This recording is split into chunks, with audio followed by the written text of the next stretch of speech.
Welcome everyone inside the Mattamy Athletic Center for the OUA Queens Cup Finals between the UQTR Patriots and the TMU Bold. Evan Davis alongside Sammy Brzezowski, and what a game we have tonight. Some Saturday night hockey, and UQTR no stranger to the moment. You're back-to-back OUA champions looking to three-peat for the first time since the McGill Redbirds did it back in 2010, 2012, and for the TMU Bold, a historic night for them, their first appearance in the OUA Queens Cup.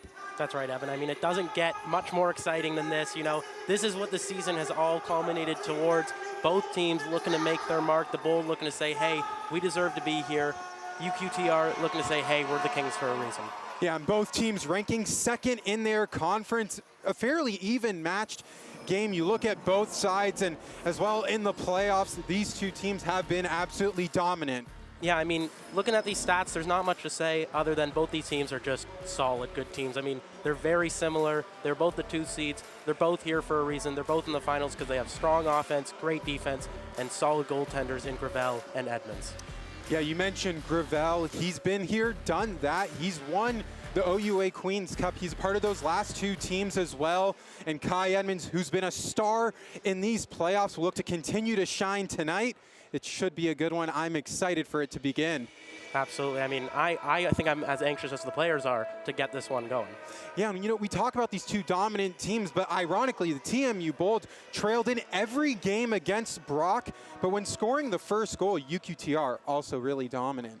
Yeah, I mean, in this kind of game, you don't have the liberty of a 3-game series. You know, you can't afford to go down, especially against a team like UQTR that can just put teams down. You know, they efficiently get the game under their control, and there's no looking back from there. So the TMU Bold definitely looking to readjust, start this one on time. Yeah, you know, we talked to some of the Bold players at practice, and they felt like, you know what, it doesn't matter if we give up the first goal. There's still plenty of time left in the game. So they don't really care. They give up the first goal. They find a way to compose themselves, and hopefully they start off on the right foot in front of what's a really great crowd.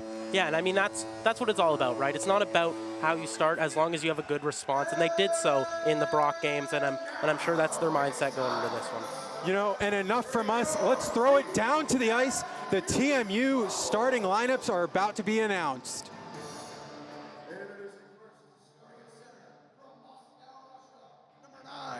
Daniel Grigorev.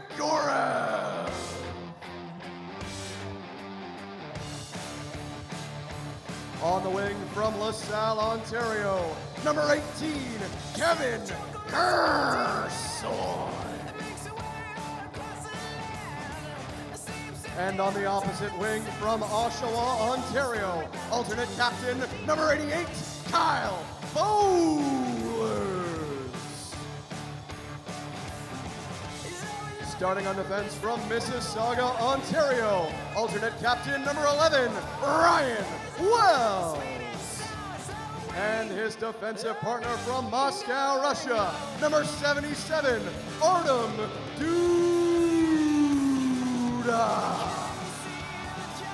And starting in goal from Ottawa, Ontario, number 27, Kai Edmonds. Fans, here are your TMU Bold. The head coach of the Bold is Johnny Duco. He's assisted by Mike Fine, Luke Parasini, and Larkin Lee.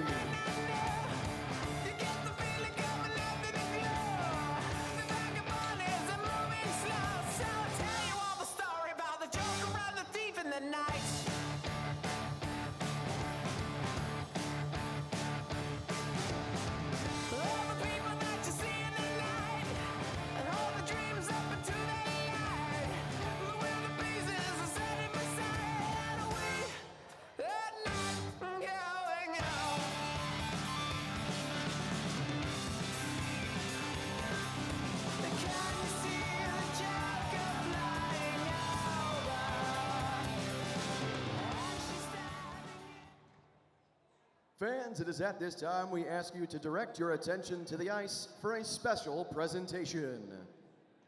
We ask that you please welcome Gord Grace, President and CEO of the OUA, to present a trophy commemorating the following officials for tonight's assignment in the Queen's Cup.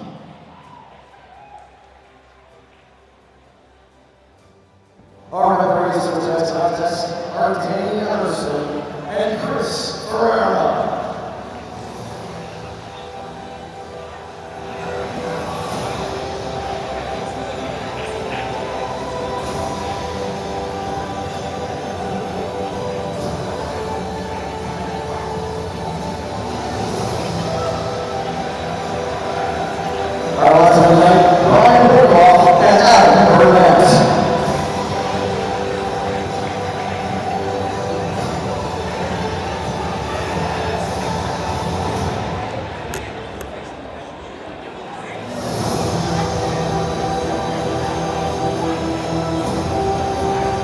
Congratulations. That's more time for your vision through the Queen's Cup Final.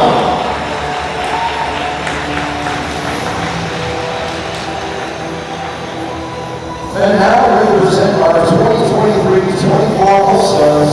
We're presenting in this year's 112 Queen's Cup Final.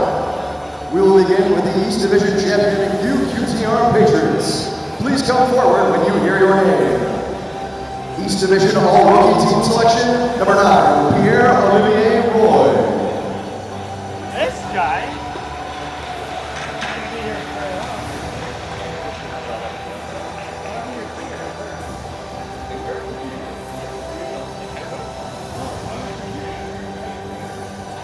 East Division All-Rookie Team Selection, number 47, Edouard Corlier.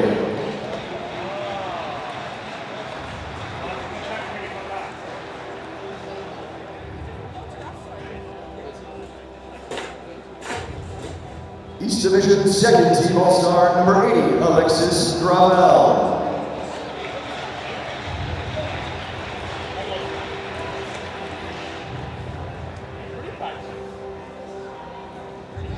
East Division Defenseman of the Year and First Team All-Star, number 21, David Noel.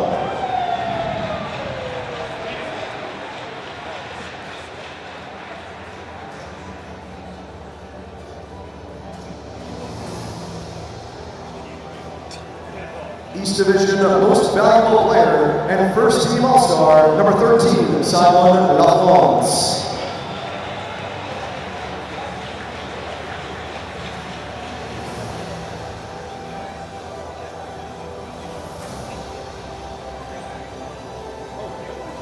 Congratulations once again to all UQTR Award winners and All-Stars. And now, the All-Stars for your TMU Bold! West Division All-Rookie Team Selection, number 9, Daniel Grigoren.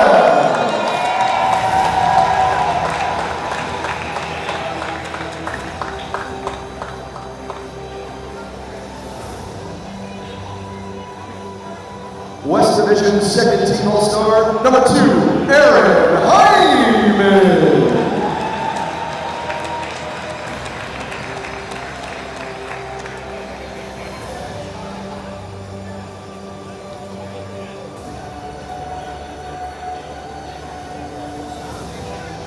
West Division Second Team All-Star, number 27, Kai Edmonds.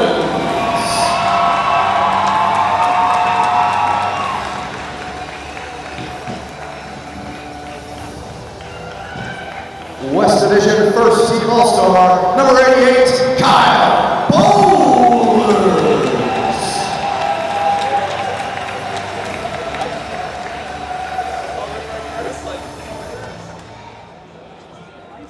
West Division True Sport Award recipient, your captain, number 14, Chris Playfair.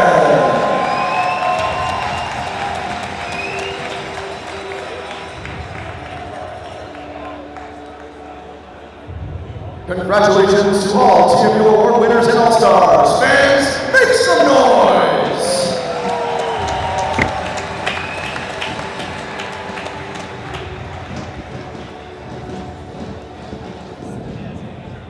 would now like to invite Alex Fortunato from CCM, along with our captains for tonight's team, Chris Playfair and David Noel, to center ice for our ceremonial puck drop.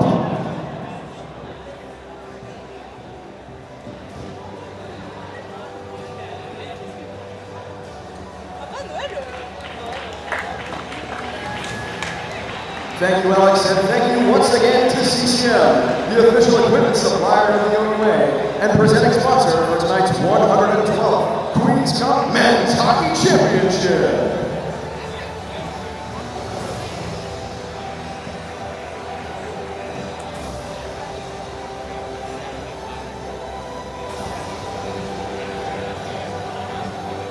Fans, it is at this time we ask you to please rise in glory and remove your caps for the singing of our national anthem to be performed tonight by TMU alumna, Sarah Keith. Oh, Canada, our home and native land, true patient love in all of us command. With glowing hearts we see thee rise, the true north strong and free. From far and wide, oh Canada, we stand on guard for thee.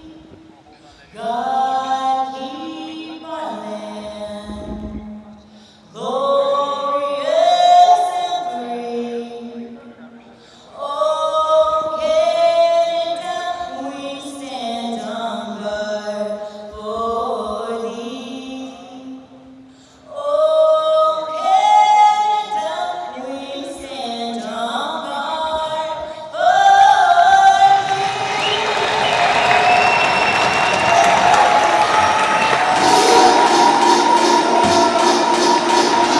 All right, fans, let us hear you make some noise! The Athletic Center for the OUA Queen's Cup Finals, the 112th that we've had. It's the UQTR Patriots and the TMU Bold. Evan Davis alongside Sammy Brzezowski. We have Alexander Beacock ringside Sammy. What a crowd we have for tonight. I know the TMU Bold and the UQTR Patriots fans really showed up for this one. All really excited for this 112th OUA Queen's Cup Final. Very exciting. I'm anxious. I don't know what to tell you. Yeah, and the UQTR Patriots, they're looking for their 13th U Cup, and the TMU Bold looking to grab their first in program history, and what a better time to do it than on home ice. That's right. In terms of their historical legacy here in the OUA, it's kind of David versus Goliath, but it's been the opposite of that this season. They've been very similar teams. They're offensively charged, but have a strong defensive core as well, and they got two big men backing them up. Solid fundamental teams. Can't wait for it to start. And puck drop is underway here inside the Mattamy Athletic Center. The Patriots, they win the draw. It's Noel starting it up. Led the OUA in points by a defenseman in the regular season. Wells fires it off the glass. Rafa Mansoa will try to keep that one in as it's left off for Artem Duda. Duda lightly to Gersoy, who loses possession of it, but gets it back into the zone. Bowlers keeps it in, and it's sent back out quickly. Both teams ranked second in their conference in the OUA, and we looked at the goaltenders before the game. Gravel and Edmonds, two of the best. That's right. I mean, it's really 1 versus 2 or 2 versus 3, whatever you want to say. They are two of the top goalies in the OUA, and a big reason for both sides why they're here in this final. Yeah, both rank within the top 3 in goals against and save percentage. As that puck sent down for play fair, Cameron's shot blocked. That one cleared out by L'Italien. The Patriots looking to get something going now with Noel. Noel fires it, blocked down by Roberts. As it's settled again with Simon LaFrance, one of the best players in the OUA, won the MVP as part of the first team All-OUA. As that one sent down in for Portocalis as he was trying to reach Roberts. Roberts looking for his options, tries to cut to the middle, loses an edge. As Brand tried to keep it in, we might have an early rush with a nice poke check by Cameron, and a quick change as Robert sends that down. And that's a beautiful play from Cole Cameron. High IQ to jump ahead of the play before it begins on the 2-on-1 there. Portical has kept that one in at the line. Gallagher, a nice check on Cornier. Behind the net now is Gauthier, Kalen Gauthier, one of the defensemen. He sent it down the length of the ice. We have our first icing call. Still no shots on goal through the first minute and a half. That's right, but what we have seen a lot of already is the physicality, and that's what you have to expect in this one. There's so much passion going into this game, but these are also some strong teams. And what the Bold need to do is just that. They need to be bold. And what does that mean? That means keep being physical, keep being creative. You know, that's what got them here, and that's what will help them win this game. And of course, the TMU Bold, they're kind of known for that neutral zone turnover rate. You know, they tend to turn it over, which leaves them susceptible to 2-on-1s and odd man rushes, and they've got to keep control of it because UQTR is a team that can make you pay. And a pass out in front. Gersoy almost got things going. Another shot save made by Gravel. The Bold finally putting the pressure on as that puck sent out. There'll be no icing call as a full change for the Patriots. And it's Artem Duda with the puck. A phenomenal ad from Moscow, Russia. A second-round pick by the Arizona Coyotes. That's right, Duda has been one of the shining lights of the TMU Bold playoff roster. Came here halfway through the season and gelled with the team very well. Scored a couple big-time goals to get the team in this position, and he's going to be heavily relied upon in this game. As Monroe Boucher sent that one down, Wells flipped it across. Rafa Mansoa up top for Martin. The puck sent back down into the Bold zone with Ryan Wells, who's been a phenomenal X factor for the Bold. Gets it to Doherty. Doherty trying to dance around a defender. No call, potential hold. And it looks like we have a whistle. And we could be heading to our first penalty. And it's a too many men call. Looks like against TMU. And you know, that's interesting. Now the UQTR Patriots, they have a chance to do what they need to do to win this game, and that's control the special teams battle. They forced the TMU Bold team to go 0 for 5 on the power play in their last game, and it was a big reason why they won 4-1 in that one. And to be honest, there was actually a couple of too many men calls in that game as well, so it seems to be a pattern in this matchup. The Bold operating at 94% on the penalty kill. The Patriots just 6.7% in the playoffs. The special teams battle might be the difference here, as it's Connor Fournette on the draw against Connor Bowie, and Bowie wins that one back. And a scrum ensuing to the right of Edmonds. Cole Cameron in on that, up top to Noel. Noel working the blue line, feeds it to Fournette. Fournette is trying to find Pierre-Olivier Waugh there, could not, as Cameron fires it on the backhand, sends it out lightly. And UQTR, they have a good opportunity here to take control of the game early. Get the home crowd out of it, get the momentum on your side, and that's something they've done all season, and it's gone to their advantage. As Simon LaFrance could not hold on to that.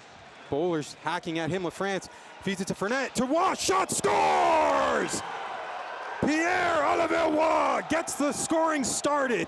And just like that, it's 1-0 Patriots. And what a nice play that was from the Patriots as we have another look. There's a lot of movement on their power play, which makes it hard to defend. The nice pass there leads to a shot that just trickles through Kai Edmonds.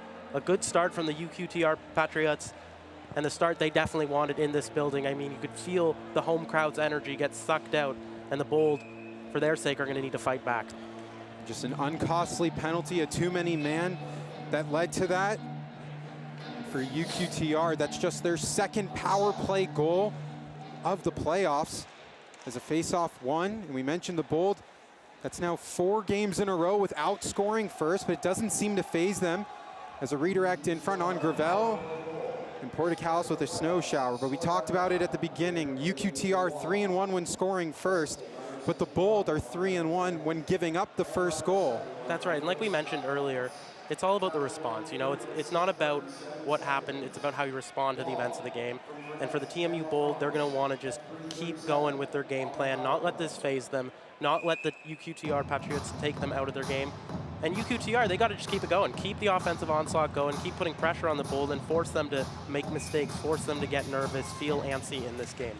And for Oliver Waugh, that's his first goal. He was tied in rookie scoring with Daniil Grigorev during the regular season. He picked a great time to get the monkey off the back as Gallagher has it now. Gallagher was trying to look for an option in front. Puck still loose. And carried out by OUA. Patriots aggressive on the rush with Monroe Boucher, but an offside call. And it's similar territory to that game 2 against Brock, where the opponent scores on the first shot. We saw it in game 2, as I just mentioned, and just sneaks by Edmonds. That's right. It was a nice little play to get it set up. You know, a great pass from Fournette, the assistant captain, to find the open man to put it in, find Waugh ready there. But that puck, I was surprised that squeaked through, but it was a nice little shot down low. Didn't have a lot of the net. Kai Edmonds is obviously a big guy, so finding that little gap, very smart play, very veteran play for the rookie, and a great start for him. And I can imagine for UQTR, they're going to want to keep the offensive pressure up, kind of get that offensive cycle going as much as they can early on. L'Italien wins that draw, was sent into the Bold zone, kept there at the line momentarily as Gersoy sends it back down into the Patriots end, and a little extra scrumming ensuing with Gauthier, no call, as Gersoy has it. Duda up top, shot, save made by Gravel. A juicy rebound left untouched. And keep an eye on that pass towards Duda on the blue line. The TMU Bold utilized that a lot in the Brock series, especially on the power play. You could see that was kind of their main guy that they wanted to feed the puck to. So I bet they're going to keep that going, keep letting those rockets fly from Artem Duda. As Boudin shot, save made, rebound corralled by Grigorev as Gersoy sends it out. Noel with it. Noel will skate with speed, fired on the opposite end. Waugh there to collect it. Waugh was trying to evade a check. Ross has it behind the net, sent back up top. Noel in front to Fournette. Fournette trying to find Dumoulin. No luck there. Dumoulin behind the net, loses the puck. Cole Cameron will grab it. As Connor Bowie will try to send it down. That one lightly tapped by Waugh. Roberts sends it in, a big check. The crowd getting into it. They got to get some life back into this arena. And that's typical from Zach Roberts. We've seen him throwing the body since he started coming back from that injury. Since his first game as a member of the TMU Bold, he's been not afraid to lay the body, be aggressive on the forecheck, and it's helped the TMU Bold set up plays in the offensive zone. Behind the net, feeding it up to Lazon. Rupoli is trying to get that out. Lazon keeps it in. Lazon cross-checked by Portocalis, no call as Rupoli trying to hold on to it behind the net. Rupoli with Lazon on him, loses the puck up top to Gauthier. Gauthier back down low to Lazon. Lazon at the top, sends it down low, where it's corralled. A little nice spin, a random spin move there from LaFrance. Felix LaFrance. It's a shot in front, save made by Edmonds, pushed aside. Working the line is Gauthier. Gauthier fires that one on net, just goes wide. Carson Gallagher will send it off the end board. It'll be an icing call against the Bold. And that means they're going to have a tired unit out there. It was a nice little clearance from Gallagher just to get that one out, but the TMU Bold cannot afford to be hemmed in by their own zone. For the UQTR Patriots, they're doing a great job at just cycling around, being very mobile in the offensive zone. It kind of puts the Bold on their toes, especially a tired lineup like this. That's what you got to do, just keep them moving and find the openings on your own. The face-off between Portocalis and L'Italien as Portocalis wins that draw. Roberts will send it around the boards, lightly dump it in as the Bold get that much-needed change. Behind them is Cornier. Cornier looking for his options, feeds it to Monroe Boucher. Sent down low. Behind the net now is Resnick, who loses control of the puck. Tries to get it out, kept in by Cornier, but Martin does enough. Cornier will send it back down. And it's like hot potato with the puck right now as Monroe Boucher has it to Cornier, who fires that one into the zone. A weird puck bounce that's stopped by Edmonds. The Patriots attacking as another shot, save made in a scrum. Sorry, not a scrum, look out on the ice. A second Zachary Gravel is down in a lot of pain right now. And it was immediate after the shot. There's a bit of a collision there. And it looked like right after the shot, he went down. Hopefully he is okay. Just a weird incident that happened, but you feel for Gravel. He felt whatever happened instantly, and it looks like maybe knee on knee. He's grabbing onto that left kneecap right now. As the trainers come out, hopefully he will be okay, as it looks like they are just attending to him. Definitely looks like a lower body injury. Seemed like a pretty harmless collision at the time. So we wait on Gravel. We look at our player to watch for the TMU Bold, and it's the guy who got the game-winning goal in Game 3 at Brock, Daniil Grigorev. That's right, Daniil Grigorev has been TMU Bold's rookie sensation. He was a very big part of their playoff push, a very big part of that Brock Badgers series. As Gravel is now standing up, you can hear the applause behind me. But Grigorev, obviously, he scored that game-winning goal against Brock to send the TMU Bold into the finals. He's a part of that Gertsoy Bowlers top line that has been just absolutely phenomenal, one of the best lines in the OUA. And the Bold rely on the rookie. He's not afraid to kind of play both ends of the ice. He's very defensively sound. He's obviously offensively gifted. And he's not afraid to get in the scrums, protect his teammates, and coaches love that guy. We keep an eye on Gravel walking gingerly back to the locker room. He needed the help of his teammates, and right now he needs the help of the trainers and the backup goaltender. You feel for him in such a big game to get hurt so early, and Gravel scored a goal in the win against McGill that got them to this point. So we hope for the best for him, and we'll keep you posted as to what happens, but nonetheless, we'll focus back on the game of face-off to the right of Kai Edmonds between Connor Bowie and Connor Fournette. Looks like these two lines will match up with each other the entire night as Bowie held down, a shot save made. And Fournette still holding on to Bowie, nothing.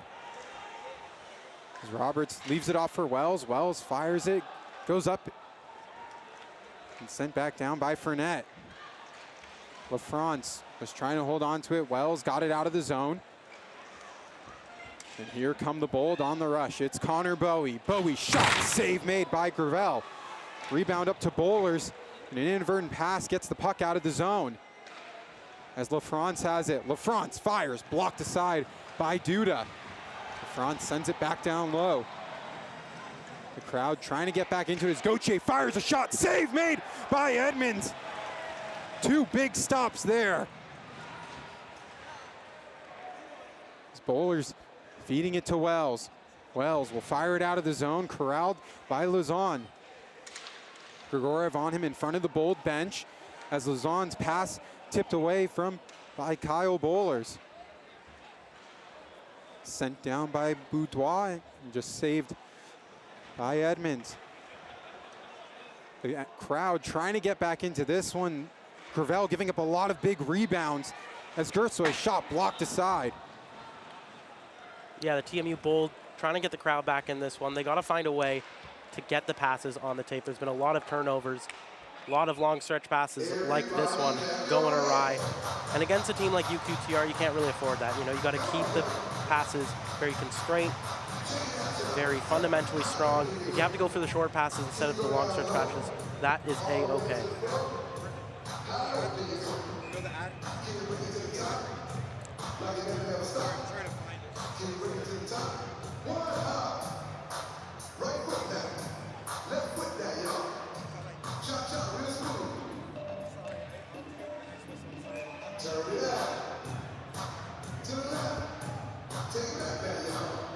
And this is a big-time face-off for the TMU Bold. You know, they've been hemmed in their zone for a lot of this game. And so they got to just get the puck out, kind of get some offense going of themselves. They've had a couple chances, but they haven't really been able to get things going. You know, there's been a lot of offensive chances for the Patriots, and they found a way to just stick it in front of Kai Edmonds. And the TMU Bold haven't really been able to separate them away from Edmonds. As a shot fired at the point, but take it to our first ad read from our OUA partners. From providing resources to officiating games to telling stories and more, the OUA would like to extend a sincere thank you to all of their tremendous partners: CCM, Milk to Go Sport, Centaur Products, Invest Hotels, Baron Rings, and Nuthers the Award Store, for the continued support of university sport in the province and their meaningful contributions to the overall OUA experience. It's a hard shot from Noel at the top. Yeah, and Edmonds looks like he's settling into this game. You know, it can be hard to let in that first goal, and I know there's been a couple times where we've seen it kind of shake his confidence. And as a player, you know, it definitely can get under your skin letting in that first goal, but he seems pretty solid after being battered by UQTR. As chances galore for the Patriots, and Kai Edmonds remaining poised. Has a nice pass up to Carson Gallagher. He scored the first goal in game 2. Tipsy-do around defender, and no shot. As Rupali has it at the top, back down to Gallagher. Gallagher pass in front to Portakalis. Save made by Gravel, rebound chance, pushed aside. And that's the Bold's first real grade A chance that they've been able to put on Gravel in front of the net. A good job to test him. Portakalis just couldn't find Twine on that one, as we have another look. Some nice puck movement in front of the net. Good job to corral that one. Puck was kind of in his feet, got the shot up, but wasn't able to get after the rebound. Some good defending from UQTR there. As an icing call against the Patriots, will send it to the right of Gravel. It'll be Cole Resnick on the draw against Fournette. It'll be a face-off controlled by the Patriots. As intercepted by Doherty. Up top now, shot by Wells, just goes wide, and it will be a power play coming for the Bold as Duda has it at the line. Duda trying to work around Dumoulin. Duda dancing around, looking for a shot, just goes over the net. Extra attacker now for the Bold as Wells fires a shot, just goes wide. Cole Resnick down low, leaves it off for Martin. Up top now to Duda. Duda examining options, finds Wells, back to Duda. Duda calm in front as he feeds it to Wells. Shot blocked out in front, a rebound chance. Bowlers has it. Save made by Gravel. And finally touched up by the Patriots, but the TMU Bold will be heading to their first power play of the night. A big chance here to tie this one up. Yeah, it's a wonder what head coach Johnny Duco will do here. A lot of that first unit was already out on that play. You know, Duda, Kyle, Bowlers, and we have another look at the penalty here. Or pardon me, the shot there, the opportunity that they kind of had that 6-on-5 for a little bit of a mini power play. Kyle Bohr's not able to put that one home, but he will be on this first unit that has been so solid this season. Playfair, Bowie, Duda, and Gersoy as the quarterback. This unit is very good at moving the puck around in their own zone, kind of getting the cycle going, generating those chances. Struggled a bit against Brock as it's Cornier to the box. Bowlers on the half wall, feeds it to Playfair. Playfair to Bowlers, shot, scores! Connor Bowie! And the Bold strike back! Connor Bowie able to do what the Bold could not do in their previous matchup with 5 chances. They right that wrong. They are 1 for 1 on the power play against UQTR tonight. Look at the celebration. It means a lot to this home crowd. Nice little pass there, gets the cycle going. Chris Playfair, nice vision to head it over to Ballers.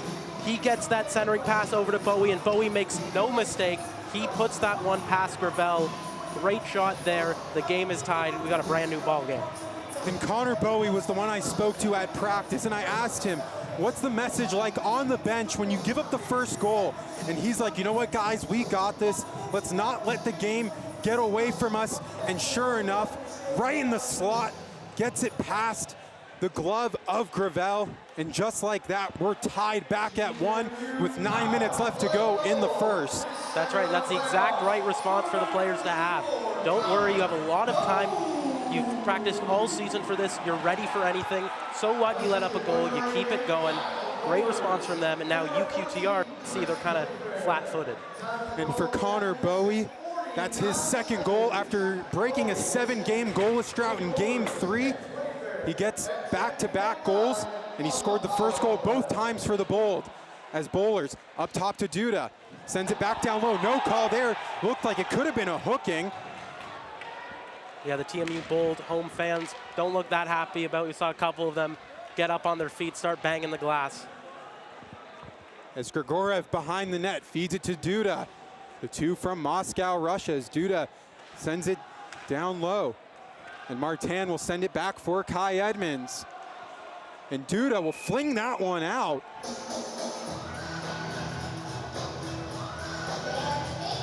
As we take a look at our player to watch for UQTR, who are we working with? Well, Evan, we are looking with the assistant captain, Felix Laon. He has been incredibly solid so far this playoffs, 5 points in 6 games played. He's been consistently a force for the Patriots this season. And I mean, in a 1-1 game like this, you know they'll rely on his offensive credibility and also his defensive prowess and physical play as well to kind of keep things at bay. He's an assistant captain for a reason. You see him consistently standing up for his teammates, not afraid to play the body.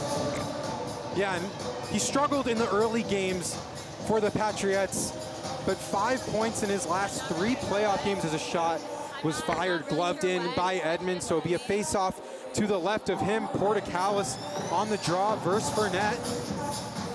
And the crowd back into it here at the Mattamy Athletic Center. The Bold looking for their first ever Queen's Cup, and UQTR looking to make history themselves with 3 straight. Behind the net now, Fournette was looking for Rafa Misoa. Gallagher aggressive on the pressure, puck kept in at the line, a shot, holding, save, no save, I apologize. A shot out in front, Fournette, a grade A chance, saved by Edmonds, no whistle.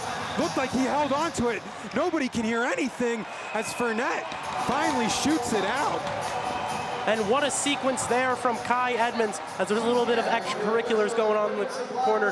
Kai Edmonds, Kai, what a guy. Made a couple of huge saves there as we have another look. Big save there. Everyone thought the puck was dead. It dribbled out, but the TMU Bold do a good job of just creating traffic in front of the net. Don't allow UQTR to get another clean shot off. And we take a look at the replay. How about the effort? We'll see it right here a little bit, but the effort from Carson Gallagher, we weren't able to see it, but the effort from Carson Gallagher to get his stick in front, that was a grade A chance for Fournette, and Gallagher able to redirect it, and it looks like 4 aside as Cole Cameron heading to the box along with Jeremy Martin. Yeah, and that's the ref's part to kind of slow things down. Obviously, you're going to see a lot of physicality with a game with this high emotion, and I think that's their effort to kind of clean it up, send a warning to both benches. As Bowie skates it in, the Bold not unfamiliar with 4-on-4. They experienced a lot of it in their series against the Brock Badgers. That's right, and both teams have guys who can move the puck really quickly. Of course, Monroe Boucher, he's one of the quicker guys on the Patriots, and Kyle Bowlers on the TMU Bold. We've seen him go all season commentating these games. 4-on-4 is a dangerous thing in the OUA. It kind of enhances the game, shortens up the ends a little bit. You see a lot more back and forth than you might see in 5-on-5, similar to that kind of 3-on-3 play. A lot more offensive creativity as well. As Bowlers was trying to dance around a defender, could not. That was Simon LaFrance. Sent down low, no icing call as Duda uses his strength to corral the puck. Bowlers leaving it off for Grigorev. Grigorev on the near side, cutting in with speed, looking for his options. Grigorev skating around continuously, just working the Patriots as Wells. Now for Duda. Duda at the line. We'll look up top for Wells. Wells holds, looking for some more options. Bowlers was trying to get a nice pass. No luck there. As Felix Laon will send it to Rafa Nomensoa. And a nice little sequence from Daniil Grigorev to look for his options, and when he didn't have any, just keep control of the puck, not allow UQTR to get possession, let the TMU Bold change. A great shift from the rookie. Just about 20 seconds left to go on the ensuing penalties, 4-on-4. As UQTR trying to get it into the Bold end. As tripped up at the line was Fournette, and Rupali bounce pass, and Gersoy with Gallagher. Gersoy shot, save made, rebound. Nothing there. Rupali will slow it down, hold on to the puck. Both guys out of the box. We're back to 5-on-5. Gallagher trying to get around Rafa Nasoa. Gersoy in there as well. Gallagher comes up with it. Feeds it to Elijah Roberts. He scored the game-winning goal in Game 2 as Duda, unable to hold it at the line, will fire it across for Ryan Wells. Just about 5 minutes left to go here in what has been a jam-packed first period. That's right, and the Bold now settling into this game, putting on that patented TMU Bold pressure. They haven't really allowed UQTR to recover. As a shot just goes off the post. And I almost spoke too soon as they get a quick response right after that. That's what makes this team so, so dangerous. Cornier fires it across, was looking for L'Italien. L'Italien holding it up top, Boudoir to Cornier. Cornier working the line, will fire it, blocked by Resnick and sent out of play. And with that, we'll throw it to our sideline reporter, Alexandra Beacock.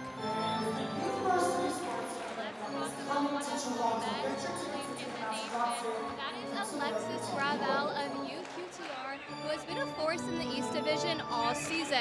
In the regular season, he finished third in goal against averages with a 1.87 record and second in save percentages with a .935. But his excellence doesn't stop there. In the postseason, Gravel sits in third with a 1.63 goal against average and a .944 save percentage. He brings both athleticism and experience to the crease, which ended up landing him a spot in the 2018 NHL entry draft, where he was selected in the 6th round by the Chicago Blackhawks. Back to you guys. Thank you so much, Alex. As the Bold win the draw, Playfair is trying to find Roberts, and Gauthier sends it out. Bowie lost control of the puck. Ross will send it across. Cole Cameron trying to get that on the pressure with Boudoir.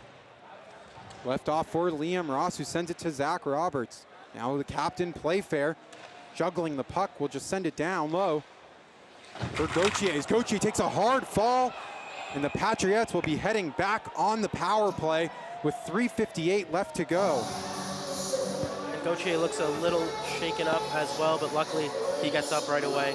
The UQTR Patriots heading to the power play once again, like you said, and they have a dangerous power play, as we mentioned. You know, they were third in the OUA throughout the regular season, haven't really been able to hit their stride so far this playoffs, just over 5% in this postseason effort.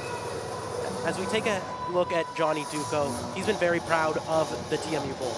Yeah, you know, I spoke to Johnny Duco after practice, and he was just talking about the level of play over the course of the season. It's been fantastic, and guys have their own roles, and a lot of guys leading by example, a ton of veterans on this team, and he's very proud of the collection of guys that he's brought in. As the Bold win that draw, but it's controlled by the Patriots, and the Bold lose a very important piece of their penalty kills. The captain, Chris Playfair, heads to the box. And the Patriots, shot just goes off the net for a net. To La France, and a shot, save made. And it was Waugh on the doorstep. A shot from Noel, gloved by Edmonds, to the pleas of the crowd. And that shot from the point from Noel was easily trapped up by Kai Edmonds, who has looked very solid since he let in that first goal. We have another look at the opportunity here. A nice pass towards the point, but he marks himself up nicely. Doesn't really give Noel much to shoot at. Swallows that one up. We take a look at the shot total. I mean, it's 20-10. That's a lot of shots for the first period. A lot of shots to be facing, but Edmonds has looked relatively solid and contained in his net, and that's something that we've seen all season from the TMU netminder. Big face-off win by Resnick. Yeah, you talk about the shots. UQTR only averaging about 31 during the playoffs. They're already at 20, and the first period hasn't even ended. As a scrum ensuing to the left of Edmonds, and the officials are just going to continue to let this play. As a pass out in front, Noel all alone, saved by Edmonds. Just gets it out is Roberts, and the crowd loving it. Kai Edmonds, after letting up the first goal on the first shot, has made 20 straight saves. And he's not looking panicked in his net, which is such a big thing. That was a very dangerous opportunity. Noel, one-on-one, had the angle, was just below the hash marks, but he made himself look big, didn't give him anything to shoot at. Fournette walking in, Just trying to fire that over the blocker's side. LaFrance keeps it in on the opposite side. Waugh to LaFrance, a shot off the post. And Cole Cameron trying to clear that out. The Bold are gassed here. Noel, shot saved, blocked by Roberts. Apologies, blocked by Elijah Roberts, and the Bold finally able to get a change. And what a big time play that is from assistant captain Elijah Roberts, putting his body on the line to get a much needed line change. I mean, that's what you see in the OUA finals. These guys care about this so much. The passions are very high. Putting his body down, blocking that one, getting it out of the zone, and stumbling off, and that one's got to hurt, but he'll do anything for the team, as we've seen so much this season.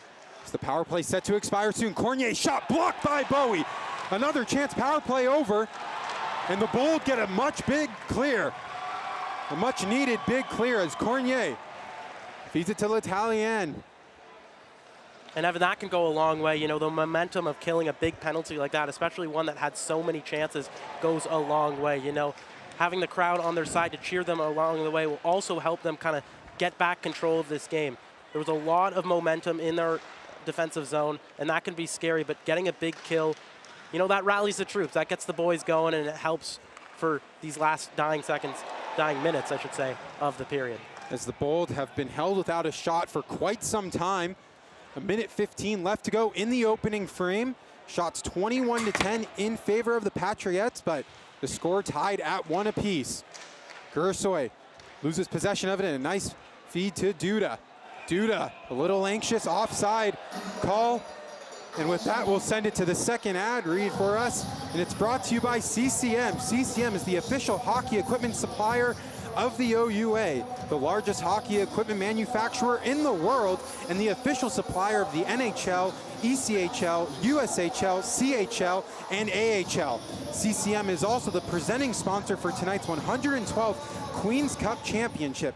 CCM all out as we take a look at the head coach from UQTR. Yeah, that's right.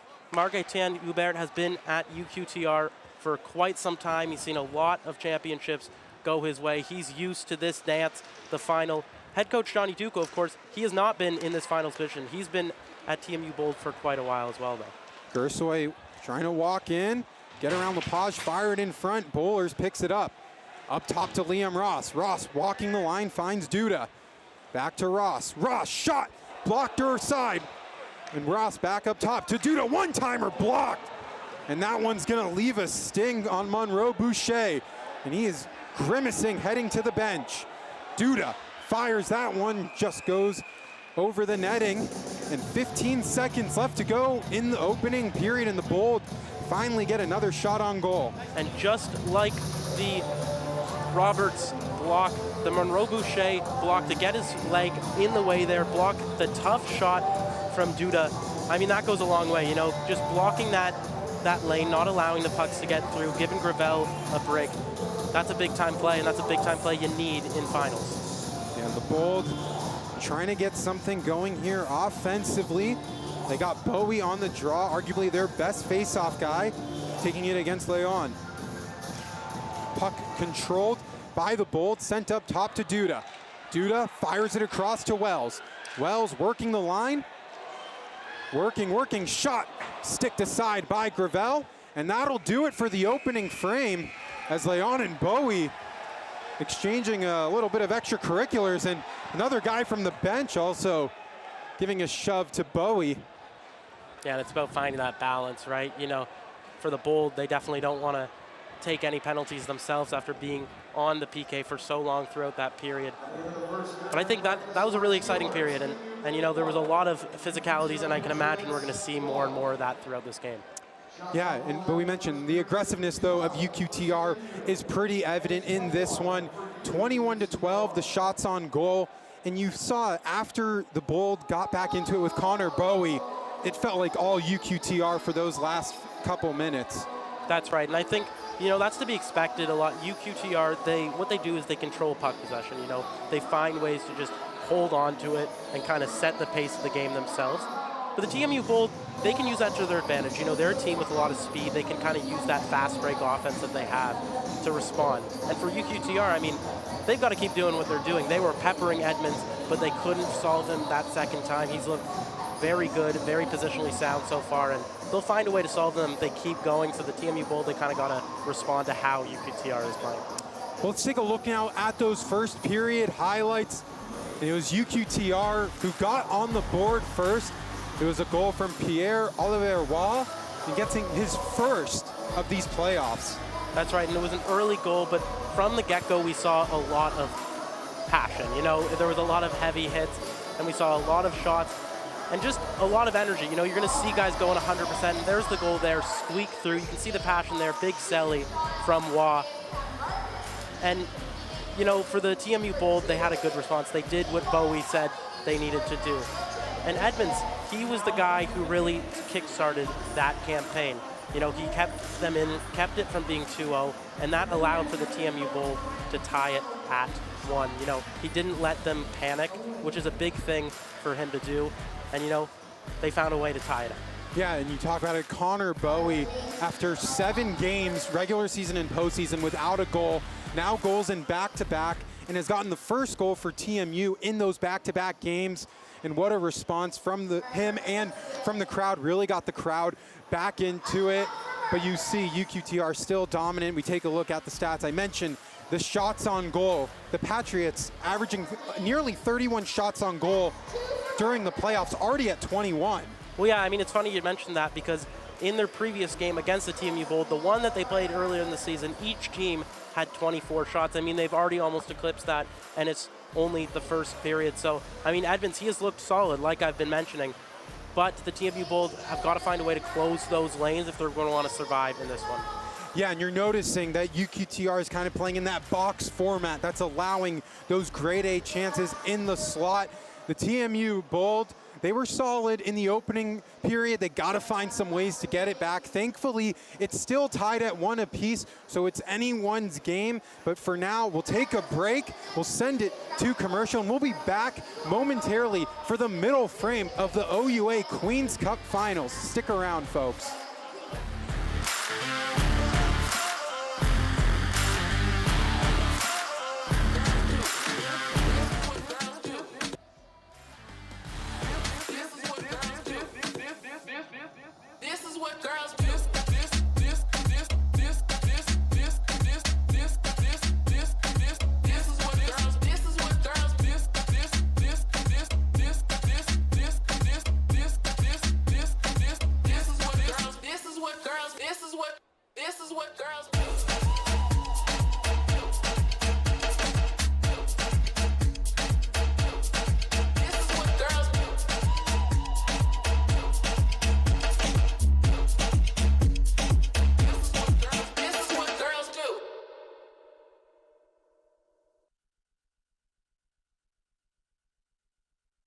Welcome to the inaugural and the first of many diversity in sports conference. Congratulations to everybody for making this all become a reality.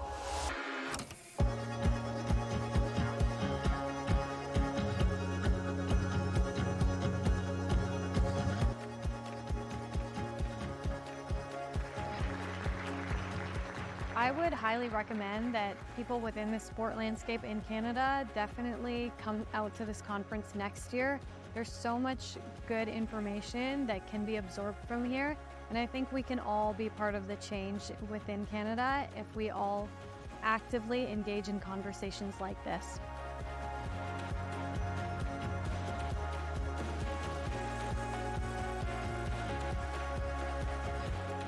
Coming to the Diversity in Sports Conference was one of the best experiences I ever had after coming to Canada. The people I was able to meet, the people I was able to network with, the friends I made, and the learnings I gained were tremendous.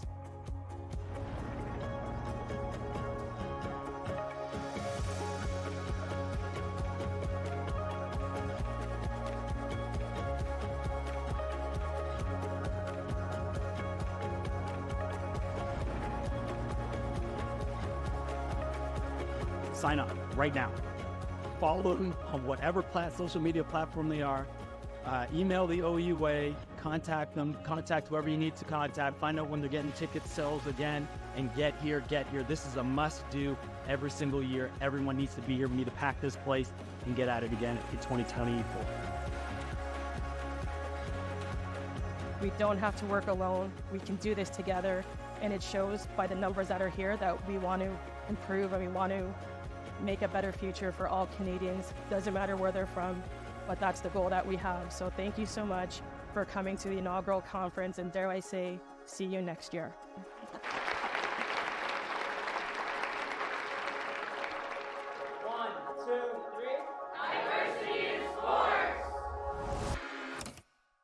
I belong. I belong. I belong. I belong. I belong. I belong. I belong. Saying I belong carries significance. It goes beyond individual or team performance. It touches on the broader social context of the representation within sport. Saying I belong conveys a powerful message. A message of empowerment, resilience, and the breaking of barriers. Signifies determination to overcome obstacles and succeed in an environment that may not always be inclusive or representative of diverse backgrounds. Saying I belong asserts the right to be recognized, respected, and valued. It hides a desire to challenge stereotypes and to promote diversity. It inspires others from similar backgrounds to pursue their dreams in sport while feeling supported. Saying I belong can also serve as a reminder to the sports community. A reminder of the importance of inclusivity, equal opportunity. And create an environment that celebrates and embraces diversity. It can pave the way for greater representation and contribute to positive change in the industry. Saying I belong is a powerful affirmation that everyone has a rightful place in the sport.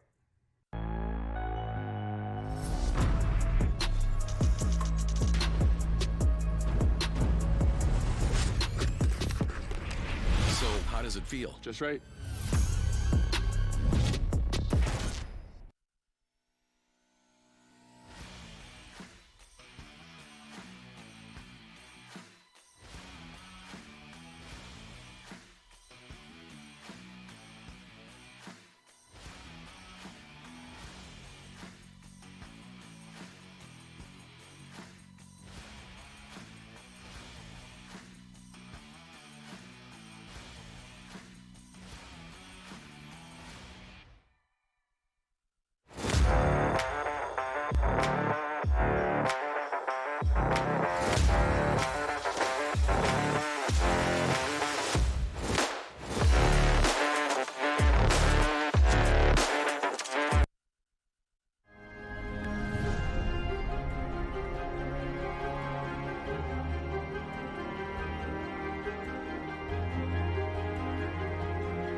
and welcome to the inaugural and the first of many Diversity in Sports Conference. Congratulations to everybody for making this all become a reality.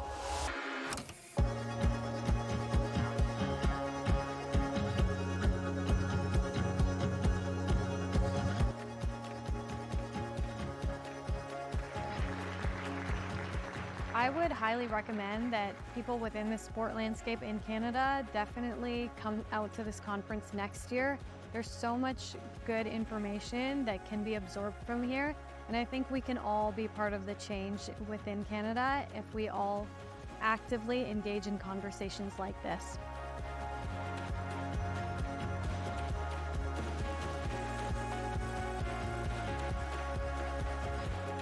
Coming to the Diversity in Sports Conference was one of the best experiences I ever had after coming to Canada.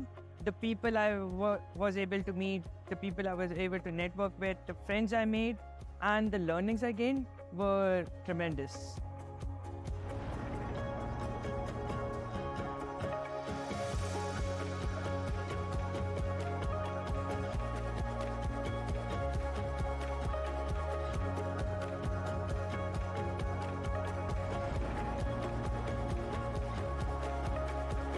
Sign up right now. Follow them on whatever social media platform they are.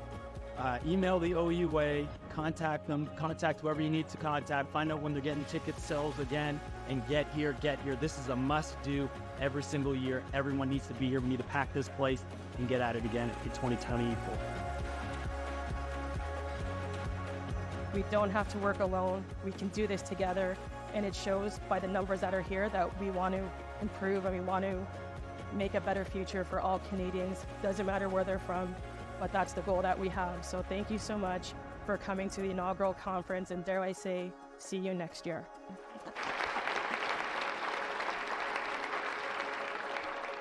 One, two, three.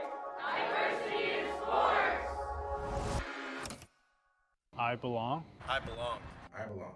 I belong. I belong. I belong. I belong. Saying I belong carries significance. It goes beyond individual or team performance. It touches on the broader social context of the representation within sport. Saying I belong conveys a powerful message. A message of empowerment, resilience, and the breaking of barriers. Signifies determination to overcome obstacles and succeed in an environment that may not always be inclusive or representative of diverse backgrounds. Saying I belong asserts the right to be recognized, respected, and valued. It highlights a desire to challenge stereotypes and to promote diversity. It inspires others from similar backgrounds to pursue their dreams in sport while feeling supported. Saying I belong can also serve as a reminder to the sports community. A reminder of the importance of inclusivity, equal opportunity. And create an environment that celebrates and embraces diversity. It can pave the way for greater representation and contribute to positive change in the industry. Saying I belong is a powerful affirmation that everyone has a rightful place in the sport.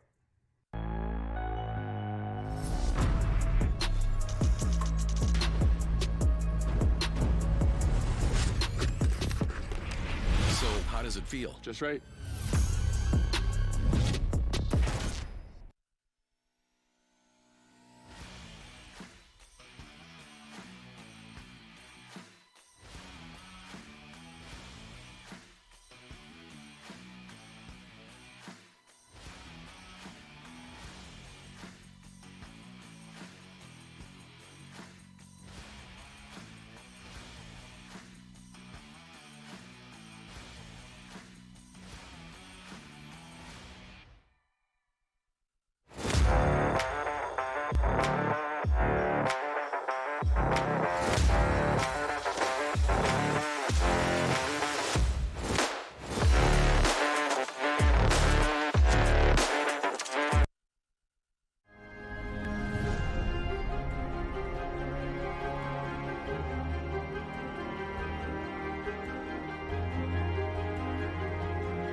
Welcome back inside the Mattamy Athletic Center as the second period just about to get underway here. Evan Davis alongside Sammy Brzezowski. And after one period of play, we are tied at 1 apiece, but the shot discrepancy 21 for the Patriots and 11 for the TMU Bold as we throw it to our sideline reporter, Alexandra Beacock.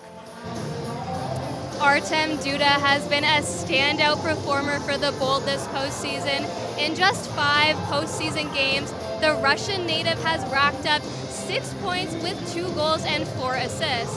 Both of his goals being in the West Division semifinals against the Laurier Golden Hawks. He joined the Bold in January after bringing his skills from the CSKA Moscow in the KHL to the North American stage. He was also selected in the second round, 36th overall by the Arizona Coyotes in the 2022 entry-level draft, and it is clear that he will be a key player in leading the Bold as they head into nationals. Back to you guys. Thank you, Alex. And Artem Duda, she talked about it, 2 goals, both of those being game-winning goals in that semifinal series against the Laurier Golden Hawks. But we venture back to the game tonight. What is it that the Bold have to do to get back into this one? I mean, whenever I played, the coach always said, forget about the last period. You know, that period, they tied with the UQTR Patriots. All they got to do is focus on winning the next 2. And although the shot discrepancy definitely isn't sustainable, it's a brand new ball game. It's 0-0 once again. It's a new game, and I think both teams kind of have to come up with that mindset. You know, UQTR, of course, they've been playing their game, kind of controlling the momentum the way they want to, but they need to keep that going because, as we saw, it didn't really pay any dividends thanks to this man, Kai Edmonds. Yeah, Kai Edmonds was spectacular in that first period after conceding the first goal on the first shot, made 20 straight saves. We take a look at some of his saves, a lot of grade A chances for the Patriots. That's right, and I'm not going to say it, but, you know, a lot of other goaltenders, they might have let a couple more of those squeak by. Could be a completely different ball game here for the TMU Bold. But Kai Edmonds, like he has played all playoffs, has been solid. He kept the team in it when he needed him to come up. A lot of turnovers that he had to respond to when he wasn't necessarily in position. And he's a big reason why the Bold were able to tie it up on the power play. You know, there was many times during that offensive onslaught that the Patriots had against the Bold before they tied it that could have been 2, 3, even 4-0. But Kai Edmond, he made himself look big. And, you know, I think the Bold are going to really rely on him to get through the rest of this game. The Bold are going to have to find a way to rely on their offense as face-off underway. The Bold win that. Grigorev's line on the ice as the puck sent down into the Patriots' end. Lepage with it as he loses that. Grigorev fires it on net. Save. Gersoy corralling it, feeds it up top to Duda. Duda shot ricocheted aside. Oliver Waugh picking it up. Oliver Waugh, he had the game's first goal as the Patriots behind the net, controlling the puck as they're looking to get something going here offensively. It's Rafa Mensoa. And Waugh off the wall feeds it to LaFrance. LaFrance shot, save made by Edmonds, rebound chance, and a puck out in front and cleared out. There's a chance for Roberts. Almost there, broken up as Duda feeds it to Ross. Ross to Roberts, unable to control that. As Rafa Mensoa will send it out. Stopped by LaFrance. He was trying to find Fournette. Lepage sends it to Boudreau. Boudreau is Cameron on him. The shot just goes wide of the net. Gauthier on the half wall. Loses control of the puck as Liam Ross will stop up Chris Playfair, getting up a little gingerly. As Ross made Boudreau fall to his knees and the play still progressing. Yeah, nice play to kind of retreat, backtrack, allow the TMU Bold to set up, get a line change after, like you said, Captain Chris Playfair was in need for a much needed change. As Roberts was trying to get around a defender, could not, and the Patriots go the other way. It'll be LaFrance sending it down for Fournette. On that is Brand as well. As Roberts tries to get it out, he does. Gallagher sends it up top to Portecalis. Portecalis feeds it to Brand. Brand shot blocked as he recovers his own rebound. Gallagher behind the net, loses control of the puck for Leon. And here come UQTR yet again. It's Uyet trying to get around Rupali. Rupali staying strong as Leon with it. Leon looking for his options, feeds it up top. Lepage shot blocked. Portocalis corrals it as he was looking for Martin, but Lepage read it perfectly as Portocalis regains it again. Martin will just stop up. Martin looking for his options, feeds it up top. A little miscommunication between the Bold defense. And what a shift that was for Elijah Roberts. First, he covered the Evan Brand rush to stop the odd man rush from ensuing into his own zone. And a nice little tic-tac-toe, little bit of a keep-up play there at the offensive dot. Kept that puck in, got it over to Martin, and almost got a chance going in the UQTR zone. A great shift from him, something we've seen a lot throughout this season. He's one of those guys who can play both forward and defense. Head coach Johnny Duco has relied heavily upon him throughout his tenure here as a member of the TMU Bold. As the Bold trying to break it out, they do successfully as Gauthier. He has it, a check from Doherty as Wells stops it. Wells feeds it back to Resnick. And the Bold go for a change. Yeah, dangerous change as the puck was going right towards the bench, but for the TMU Bold, they evaded that one just in time. Almost got called for another too many men. That obviously surrendered them the first goal of the game. Fernet bouncing puck shot just over the net. And a rebound chance as Dumoulin fed it down low, nobody there, and Duda picks it up. Just past the 4-minute mark of the middle frame. Tied at 1 as a Grigorev shot into the breadbasket of Gervell. As we take a look at, at this team, the TMU Bold finally getting something going here, get that shot on goal. But we'll take a look at our Women's Day board, National Women's Day yesterday. And we take a look at some of our very own. Yeah, that's right. Our producer, Casey Dobson, our audio lead, Juliana Webb, our CG operator, Zoe Yee. I mean, incredible crew. They're the ones that make it happen from behind the scenes. We are just the faces that kind of keep it going. Have been BCL's broadcast crew leads for the OUA broadcasts this whole season. None of these broadcasts could happen without them. I don't think I'd say this to their face. Their egos would get too high. But incredible day for women in sports. Incredible day. International Women's Day. Happy International Women's Day to you and everyone else. We thank you very much for everything you do to allow the broadcast to proceed as a Cameron shot over the net. There's Oliver Waugh picking it up, sending it down low. As UQTR on the pressure, it's Rafa Misoa sending it to Waugh. Waugh got the opening goal. As Rafa Misoa was trying to find Waugh again, pass deflected, send down low to Boudreau. Leon on it on the far side.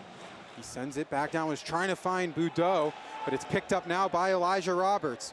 Roberts with the far side pass to Bowlers. Nothing there, and the Bold will go for a full change. Setting up behind the net is the captain, David Noel. Mentioned he led the OUA in scoring by defenders with 12 goals, 15 assists. That's Leon. One-time shot, save made. And a nice shot by LaFrance. There's another shot just easily gobbled up by Kai Edmonds. And we're starting to see the physicality settle in here for the UQTR Patriots. They're using it to their advantage. And they're not a very big team. I mean, they are statistically about 2 inches shorter than the TMU Bold. TMU Bold, they're a tall team. They got guys like Connor Bowie, Hyman. Of course, they have Evan Brand standing tall at 6'7". And they're notoriously successful in using their body, guys like Zach Roberts, for their offensive prowess. But the UQTR Patriots have done a very good job at not allowing them to kind of take control of the physical game and in fact turn it on its flip side and use it to their own advantage, setting up this offensive zone faceoff. As Leon and Bowie were on the draw, Leon got kicked out. So it'll be Felix LaFrance to take it. Important faceoff to the left of Edmonds. As Bowie wins it back and sent out, and it will be just stopped up by Lepage. Bowie corrals it, just trying to get that one in. And he does successfully. Evades an offside call. As Duda will fire that one back down, corralled again by Lepage. So far side pass to Cornier. And UQTR continuing to pressure as LaFrance was trying to get around Wells. Nice defensive pressure from him, and Playfair lightly chips it out. Monroe Boucher leaves it off for Oyet. Back to Monroe Boucher, up top to LaFrance, shot over the net. Gauthier fires that one across. No luck there, as LaFrance will send it back down low. UQTR leading in the shots, 24-13, as Monroe Boucher behind the net. Monroe Boucher looking for his options, leaves it up top for Cornier. Cornier shot blocked aside by Wells, and Duda picks it up. The Bold desperately needing to get this puck out. They finally do. It's Playfair who lightly chips it in as the Bold go for a full change, and UQTR putting all the pressure on to start. That's right, it's been all Patriots so far this period. They've done a good job at just controlling things in the offensive zone. What they're doing really well is the zone entry and exit. You notice how UQTR is able to enter the TMU zone a lot easier than the other way around, and that's a testament to their defense and both their centermans. You know, they find ways to restrict the neutral zone, which makes it very hard to move back and forth, transition from forward to offense if you're the TMU Bold, something that they'll look to keep up throughout the rest of this game. Behind the net is Noel, looking for his options. Will send it off the boards, but picked up by Cameron. As Martin will fire it down low, but it was stopped up by the official. Doherty has it. Doherty's shot blocked aside by Noel. As Cameron picks it up, trying to keep that one in, he does. As Doherty, a heavy check on Gauthier. The puck picked up by Noel. As Dumoulin was trying to get it out, he successfully did, stopped up by Portocalis. And we take a look at Kai Edmonds there on the net, and a shot save made. There's Evan Brand behind. Rupali trying to get that one out, kept in by Gauthier. That one fired aside. Rupali with it now. Rupali will just send it down the length of the ice. Feel like there could have been a penalty on Portocalis, but it'll be an icing call against the Bold. And we look at all the other teams that will be competing at Nationals. We have the TMU Bold, we have the UQTR Patriots, but let's take a look at some of the other teams as well. That's right, of course, the TMU Bold could face their rival that they just defeated in 3 games, the Brock Badgers. The Thunderbirds from UBC will be there, the Dinos from Calgary, the McGill Redbirds who were taken down by UQTR, and of course the Moncton Aigle Bleu. It's going to be an exciting tournament. It's going to be right here at the Mattamy Athletic Center. The TMU Bold will be hosting, defending their own home base. That's an icing call against the Bold. It felt like Elijah Roberts was there first, but nonetheless, the crowd really giving it to the officials. A questionable call, but it will be a face-off in the Bold zone to the right of Edmonds. I mean, you could hear the crowd's disdain with the call. It looked like Elijah Roberts beat that one out. He definitely thought so, as you could see him drawn to the ref there. A big offensive zone win for them kind of negates that whole call, and you can see he kind of has a little bit of fire under his blood. He'll be looking to forecheck a little bit harder this shift. But it's nice to see that the crowd is very into it. You got fans from both sides. I mean, this is what OUA hockey it's all about. As Cornier's pass just not able to be corralled, and Fournette hit Gallagher. No whistle there as Cornier's shot blocked. It'll be picked up by UQTR. Gallagher falls to his knees. Edmonds shot aside. Fournette with it. Fournette gets checked off by Portocalis as LaFrance will send it up top to Cornier. LaFrance to Lepage.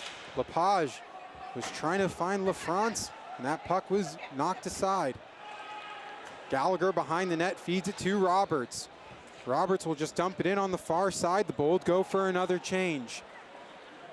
LaFrance with it. He feeds it off to Lepage. Lepage will just fire it down, but an inadvertent icing call. Not something that Lepage was hoping. Yeah, that one was pretty close. It looked like he thought he had just got over the line.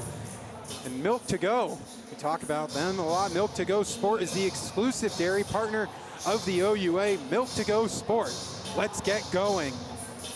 As it's a face-off now to the right of Gravel. It'll be the top line for the Bold. Grigorev on the draw against Leon. Puck controlled by the Patriots. And Lepage will now successfully send it down low. Stopped up by Edmonds, who fires it off the glass. Kept in at the line. Like a scrum ensue, Rafa Minsoa got tied up, fell to his knees. Duda up to Bowlers. Bowlers looking for his options. Stick handling with the puck up to Duda. Duda, shot, block, and a rebound chance. Nothing there as Boudreau takes it out. Boudreau falls to his knees looking at the officials for a call. Duda with it gets tied up with one of the officials. They love to be a part of this game. There's a play out in front, nothing there as Boudreau behind the net. Looking for his options, a pass out in front. Save made on the back door by Edmonds. Rebound chance, Grigorev picks it aside. Leon up to Noel, Noel shot, save made, Edmonds makes it again. Great shift from Edmonds, just staying solid in his net. He had the puck behind the net for a long period during that shift, but he stayed calm in his net and didn't allow for any movements away and didn't allow for UQTR to kind of tuck that one behind him. And Noel got clobbered, he clobbered Wells, and Zach Roberts doesn't like that one. We have a scrum ensuing, and Wells is heading straight to the locker room. That is a huge loss for the Bold at the moment. I can imagine they're just going to check that one out, make sure he's okay. That was a big hit that we just saw. You know, I was just talking about how Edmonds had been so solid, and boom, there it was, a big hit against the boards there. That one's got to hurt, and that's a big loss, like you said, for the TMU Bold. A nice puck-moving defenseman, an assistant captain for the Bold. He's been such a big part of both their power plays, their PKs, and just starting their team going, getting the boys rallied. And so you're going to really see if the TMU Bold can kind of rally behind him. As obviously you saw Zach Roberts, he kind of took offense to that, and he, like we've seen all season, stepped in to protect his guy. Yeah, Ryan Wells, 3 goals, 2 assists in 5 playoff games this season. We'll make sure he's okay. As Bowie taking a draw to the right of Edmonds. And a face-off controlled by Waugh. Cornier at the top, a shot, save made by Evans, rebound chance, and Roberts picks it up. Roberts skating on the far side now, trying to dance around Cornier. Roberts in front, he falls to his knees hard. Bowie throws it in front, gets checked as well. UQTR aggressive in this middle frame. Yeah, UQTR really using their bodies against the Bold. The Bold not really answering the bell right now. As Bowie lays a heavy check, Playfair stops up shop looking for his options, and a pass intercepted by Waugh. He's in all alone, he shoots, save made by Edmonds. A big stop by Kai Edmonds to keep this one tied. Once again, Evan, Kai, what a guy, what a save on that breakaway. As we have another look, an inadvertent pass leads to the breakaway to Raw, looking for his second. And what a play by Edmonds to make the long stretch out, puts his right pad away as we have another look. I mean, Waugh had nowhere to go there. Edmonds made himself look good, stretched across the boards, and kicked it away into the corner. And back on the bench for your Bold is Ryan Wells. Spent just a little bit of time with the trainers. That was a heavy hit by David Noel as it's a face-off to the right of Edmonds. 29 straight saves for Kai Edmonds in this one. We just passed the halfway mark of the middle frame as the Patriots win the draw, but it's controlled by Gersoy. Bowlers will take the puck into the zone, looking for options. Has Gersoy, a shot kicked aside by Gravel as LaFrance gets it out. I myself think when Wells got that big hit against him, it was loud. The fans are really buzzing the arena now. This is the OUA finals for sure. As Grigorev shot, save made, rebound chance. And that one's taken out. LaFrance gets sent down by Gersoy. And we see Ryan Wells back on the ice as Duda fires it to Gersoy. Gersoy dangling around a defender in LaFrance, looking for his options. Feeds it to Wells, shot blocked by Fournette. Another rebound chance. And Wells will just send that one out. The Bold forwards go for a change as Bowler stays on the ice, got a little too excited, and it's an offsides call, much to the dismay of the TMU crowd. But with that, we will send it back down to our sideline reporter, Alexandra Beacock.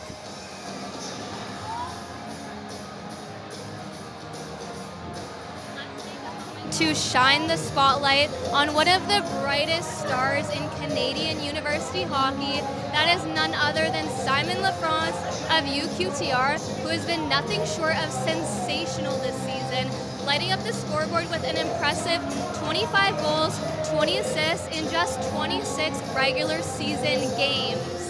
He also tallied a total of 45 points, which put him at the top of the OUA leaderboard. Lafrance has also netted 4 goals, adding 1 assist in just 6 postseason matchups. There is no doubt in my mind that all eyes are on Lafrance tonight as he looks to lead his team to yet another victory. Back to you guys.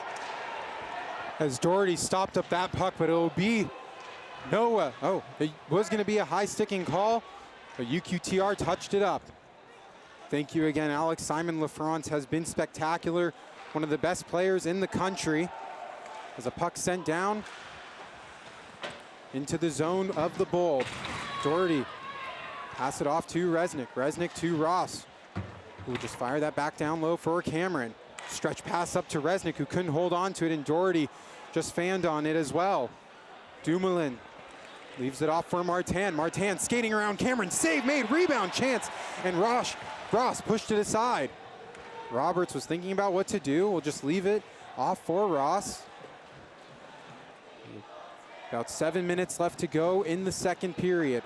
Ross to Cameron. Cameron, stretch pass, was trying to find Porticalis. The Bold unable to connect on some breakouts as Boudreau fed that one off, intercepted by Gallagher, who gets it out, and Leon will feed it down low as Ouiet looking for his options, passes it to Martin, and I'm sorry, not Martin, to Boudreau.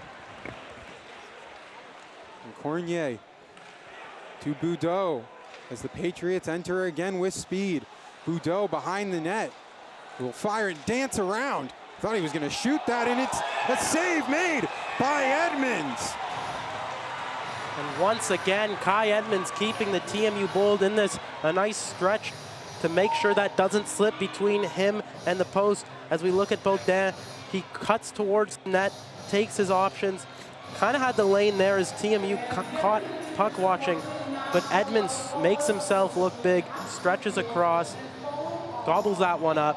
He has looked so solid since letting in that first goal, and he is, let's say, the defining reason why it is not a 2-1, 3-1, 4-1 game here for UQTR. I mean, he is really keeping the TMU Bold team in this.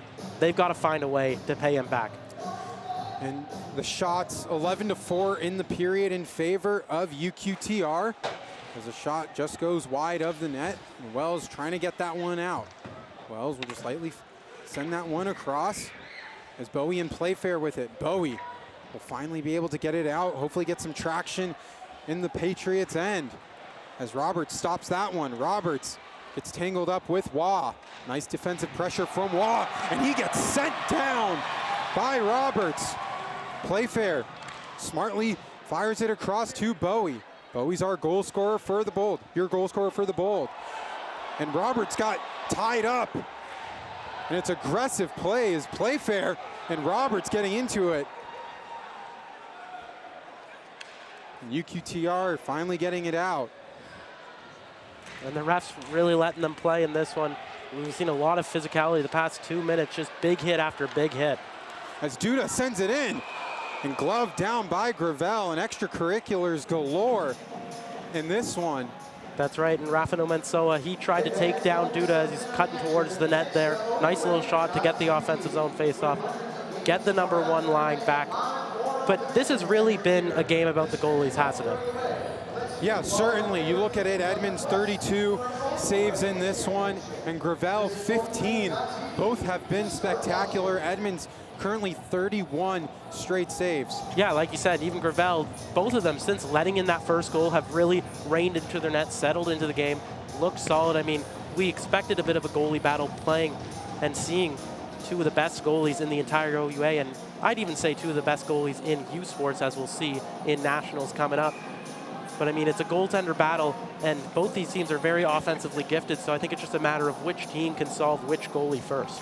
I'd like to point out we haven't seen UQTR forward Zachary Gravel since he had that awkward fall in the middle of the first period. We're hoping for the best with him as the Bold send it down. His bowler's on the pressure with Cornier. Up top to Ross. Ross dancing the line. Shot. Blocker to side. Rebound chance. Picked up by Grigorev. Grigorev will send it back down low to Bowlers. Bowlers unable to get that as LaFrance picks it up. LaFrance, aggressiveness from Gersoy. As Fournette carrying it into the zone, trying to dance around Rupali.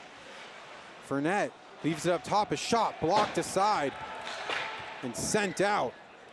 As Gersoy was trying to hold on to that, Rafa Mansoa was able to send it back down lightly. Rupali on the far side looking for an option. The Bold looking to get something going on the breakout. We've entered the final 5 minutes of the middle frame. Score still tied at 1 apiece. It's Portocalis with it, looking for options, leaves it off for Gersoy. Gersoy bobbled it for a second, threw it out in front. And another chance in front, save made by Gravel. Oh, he extended the pad for that one. And that's a great save by Gravel to kick his leg out, keep that one out in front of him. As we have another look at the chance here. Behind the net, nice little battle. The puck thrown in front from Gersoy to Portocalis, who can't quite find it home, but those three getting the offensive started for the TMU Bold, who haven't really had that sustained pressure, you know, that time on attack they've been looking for in the UQTR zone. As Portocalis will take the draw. On the opposite side is L'Italien. So a pause for a second. There'll be a face-off to the right of Gravel, who him and Edmonds have been spectacular as the face-off won by the Patriots. And Lepage will send that one down the length of the ice, icing call, as Portocalis got tied up with Dumoulin.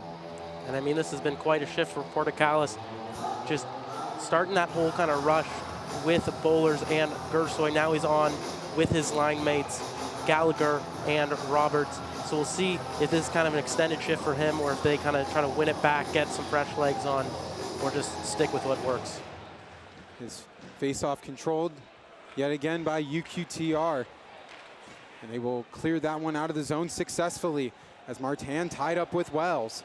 Martin holds onto it and Gallagher regains control. Gallagher dancing around, backhand shot, scores! It's Carson Gallagher, and it's 2-1 Bold! Carson Gallagher, what a move to split the defender, take it wide, and slip that one past Gravel. He makes it 2-1 for the Bold, once again coming up at a huge moment for his team. Let's have another look here. Slips that one through the legs of the defender. Nifty little backhand to put that one past Gravel. After what has been such a phenomenal period for the UQTR Patriots, the Bold find a way to make this one 2-1, find a way to utilize that fast break offense we mentioned earlier, Evan, to go up 2-1 with just 4 minutes to go in the second. And Gravel, that one just slipped right under his blocker, and Carson Gallagher has found many ways to score big goals for the Bold in the playoffs. He scored the opening goal for the Bold against Brock to tie the game, and that second goal that he scored could not have come at a better time. The crowd into it, the Bold up 1 with 3:30 left to go in the middle frame as Boudreau walking in loses control of the puck. Zach Roberts will send that out. And Gallagher, like you mentioned, he scored that first goal to tie it up in the Brock game, and he has just been so solid this playoffs for the TMU Bold. And I mean, I can't even hear myself think right now. The TMU fans are very into it after what was a super exciting goal. I mean, you can kind of hear the jeers starting against UQTR. And I mean, if I'm the TMU Bold, I'm keeping this up. I'm keeping the offensive going. Big offensive zone face-off coming up here on the ice. I'm keeping the pressure up. I'm keeping it going. Keep peppering Gravel, who's got to be shaken after a good period on his team has now led to a 2-1 deficit. Yeah, and you look at the shots on goal in this second period so far. 11-8 in favor of the Patriots, but it's Kai Edmonds who, #1 in goals against average and top 3 in save percentage, has been phenomenal as a face-off controlled by the Bold. And it's Bowlers who will try to send that one down, gets sandwiched, but aggressively holding onto his stick.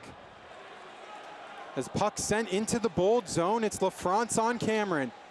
Cameron evades a few bodies there, feeds it up to Gersoy. 2.5 minutes left to go in the middle frame as a Gersoy shot blocked by Gauthier. Grigorev with it. Grigorev dancing the line, shot just aside. And UQTR continues. Gauthier with it. Gauthier will skate it in himself, leave it off for LaFrance. LaFrance shot gloved by Edmonds. And you know, we're very thankful for OUA.ca. OUA.ca is your source for scores, stats, schedules, and stories from around the conference, spanning 20 members, 23 sports, and 39 championships. The online hub for OUA information helps fans dive deeper into your favorite sports, teams, and standouts from across around the conference. Visit OUA.ca to learn more. Yeah, OUA.ca has been very helpful for us in setting up our broadcast, taking comparisons of these two teams.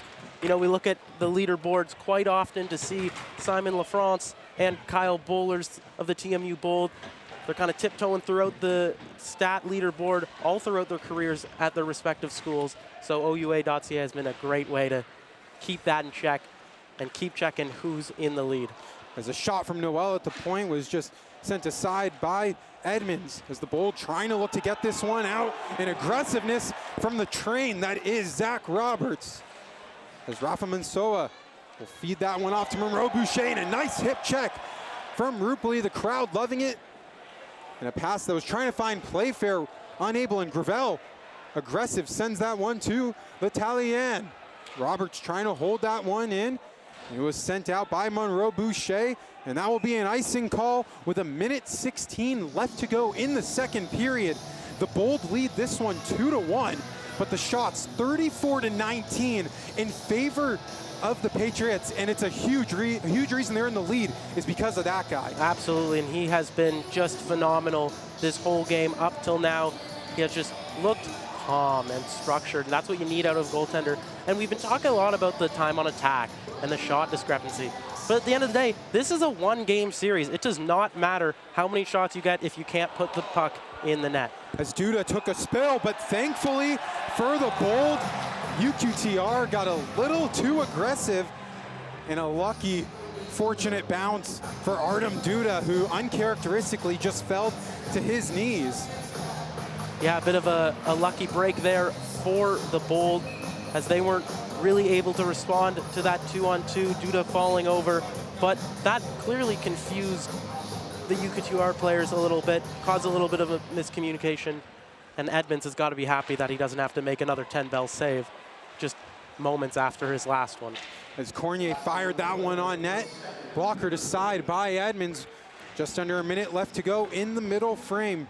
The Bold looking for their first ever OUA Queen's Cup, with UQTR looking to three-peat for the first time since the McGill Redbirds back in 2010-2012. The puck on the near side as a scrum ensuing. Wells on that, trying to get that out, kept in by Lepage. Down low for Boudreau. Boudreau working the line. He feeds that one off to Cornier, and a shot blocked by Gersoy. Lepage sending it back down in the skates of Grigorev, and he'll fire that one out of the zone. Not hard enough for icing, and it's waved off with 18 seconds left to go in the second period. The Bold able to get a change. Waugh, the goal scorer for UQTR, feeds it to Lepage. Lepage sends it to Fournette, who sends it down low with 5 seconds remaining. Liam Ross will hold on to it. Fournette giving him a little bit of a check, and Bowlers kind of responding a little bit, but that'll do it. Liam Ross throws a little punch there. A scrum ensues, and physicality definitely was the name of the game in that second period. 100%, and it all started with the Patriots and their tendency to kind of lay the body on the TMU Bold, on the offense. You know, we saw a lot of times that the TMU Bold would lose possession of the puck due to that. You know, they found the way to kind of use their body and get them off the puck. And UQTR, to their credit, they had such a phenomenal period moving the puck around, really taking control, but it was the TMU Bold that were able to respond and able to get the only goal of the period. And like we were saying, kind of doesn't matter how well you play if you can't put the puck in the net. And for the UQTR Patriots, they only have 20 minutes left to do so. Yeah, you know, they ask how, not how many, you know, just figure out a way to get it by the goaltender. And sometimes you need those greasy goals, goes under the blocker's side there of Gravel, and the shots on goal still heavily in favor of the UQTR Patriots, leading 35-19, but in that period as well, 14-8. But I want to focus more on the physicality of that period. You saw that big hit from Noel on Wells, and then Zach Roberts is literally hitting anything with a white jersey. That's right, and I mean, he's one of those guys, Zach Roberts, that just isn't afraid. You know, we've seen it in his limited time here as a member of the TMU Bold. He gets in there, he lays the body, doesn't matter how big, doesn't matter how many. And I think that's a guy you want in your locker room. You know, that's a guy that people like to have on their team. And it helps rally the troops and it helps get the offense going, especially in the offensive zone, where you're literally stripping the puck away from someone by knocking him on his feet as we take a look at the highlights. Yeah, we take a look at the second period highlights in this one, back and forth action. But ever since Kai Edmonds gave up the first goal on the first shot, he has been rock solid. That's right, he has been. And the TMU Bold, we see a lot of chances for them here, but like we said, the UQTR Patriots, I mean, they had control of the period for, you know, 18 minutes, but thanks to that man and that save right there, Kai Edmonds, he has been absolutely solid. And we've mentioned a lot about Edmonds and his saves, but Gravel has been playing solid as well, and it's really been about the physicality and about the goalies. We take another look at that save there. I don't even know how he got across the crease to stop that one. Looked like the help of Cole Cameron, and you just see the Bold. We're just trying to find ways in the beginning of the second period just to get the puck out of the zone. They looked a little discombobulated, but they didn't look discombobulated here. No, that was such a beautiful move to split the deep by Gallagher. You know, he brought that over to his backhand right, and he brought it wide, and just a little flick. You've seen guys like Connor McDavid utilize that a lot. And, you know, we saw a lot of creativity, but not a lot of goals, and like you said, it's because of that physicality. Yeah, and you know, we said physicality was the name of the game in the second period. Let's take a look at some of these gruesome hits that both teams were laying out.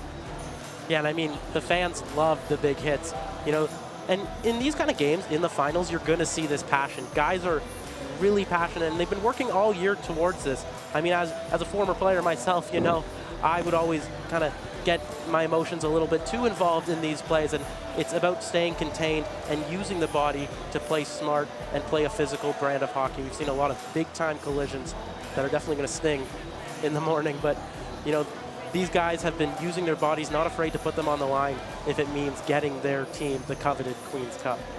Yeah, both teams willing to do whatever it takes to get that trophy back into their arena. We mentioned UQTR looking for 3 straight. You see Zach Roberts, a massive hit there on Pierre-Olivier Roy, and just a lot of scrum. The captain, Chris Playfair, it's almost just like forget the puck. Yeah, I mean, that one sequence after the Roberts hit, the Playfair scrum in the corner there, I mean, that had to be a minute and a half of just hits, hits, hits. And I mean, we've talked a lot about the shot discrepancy, 35-19, but at the end of the day, like I said, look at the goal stat right there. It's 2-1, that's all that matters. It's a 1-game series. Yeah, as I repeat again, they don't ask how, they just ask how many, and the TMU Bold have done enough to bring it to a 2-1 lead, but there's still 20 minutes left of hockey. That's right, and we mentioned earlier how important the special teams battle was for the UQTR Patriots against the TMU Bold. But the TMU Bold right now, they're 1 for 1. They went 0 for 5 in their last game against them. So solving Gravel on the power play is so big for them after their power play has also kind of struggled throughout this postseason. If they can keep the special teams battle on their side, they'll be in a very good spot. Well, it's going to be a very enticing 20 minutes left The TMU Bold looking to capture their first Queen's Cup. UQTR looking to three-peat for the first time in 12 years with McGill Redbirds. But enough of us for now. We'll throw it to break. We're looking forward to seeing you soon for the final period of the OUA Queen's Cup final.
Welcome to the inaugural and the first of many diversity in sports conference. Congratulations to everybody for making this all become a reality.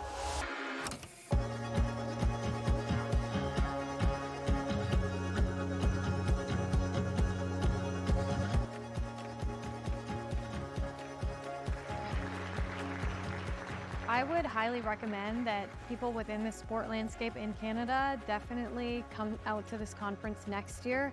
There's so much good information that can be absorbed from here, and I think we can all be part of the change within Canada if we all actively engage in conversations like this.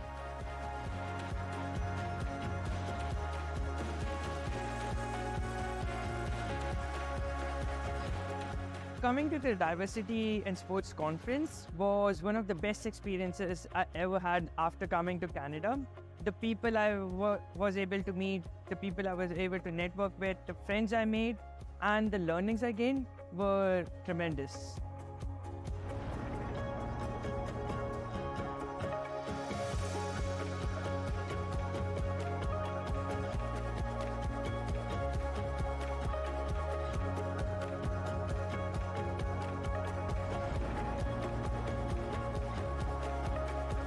Sign up right now.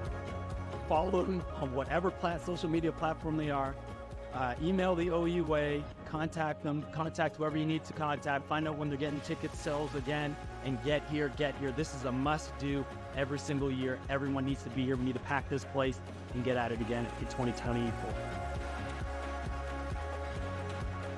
We don't have to work alone. We can do this together, and it shows by the numbers that are here that we want to improve and we want to make a better future for all Canadians. Doesn't matter where they're from, but that's the goal that we have. So thank you so much for coming to the inaugural conference, and dare I say, see you next year.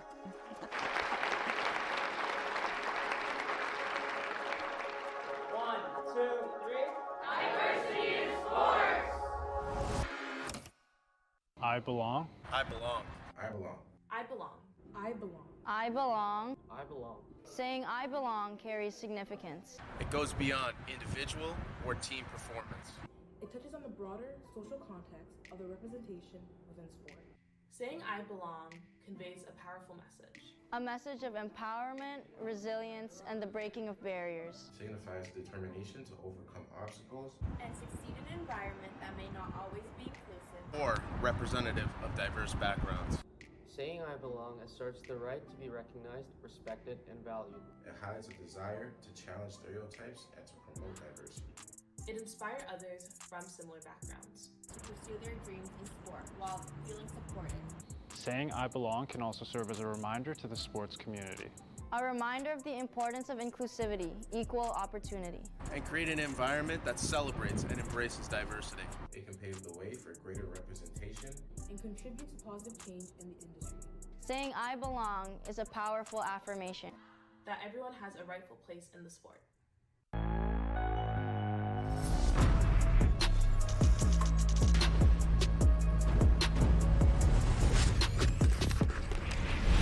how does it feel? Just right.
Welcome to the inaugural and the first of many diversity in sports conference. Congratulations to everybody for making this all become a reality.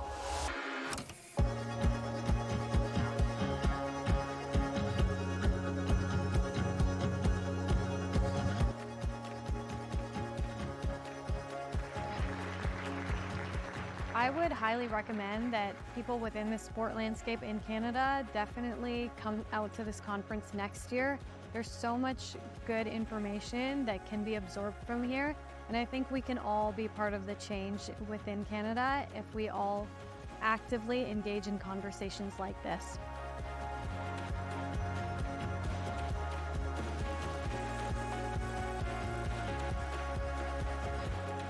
Coming to the Diversity in Sports Conference was one of the best experiences I ever had after coming to Canada.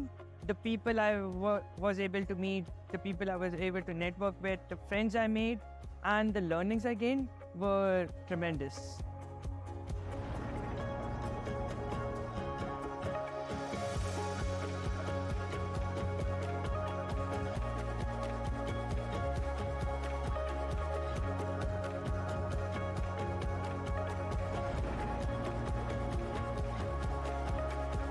Sign up right now. Follow them on whatever social media platform they are. Email the OUA, contact them, contact whoever you need to contact, find out when they're getting ticket sales again, and get here. This is a must-do every single year. Everyone needs to be here. We need to pack this place and get at it again in 2024. We don't have to work alone. We can do this together, and it shows by the numbers that are here that we want to improve and we want to make a better future for all Canadians. Doesn't matter where they're from, but that's the goal that we have. So thank you so much for coming to the inaugural conference, and dare I say, see you next year.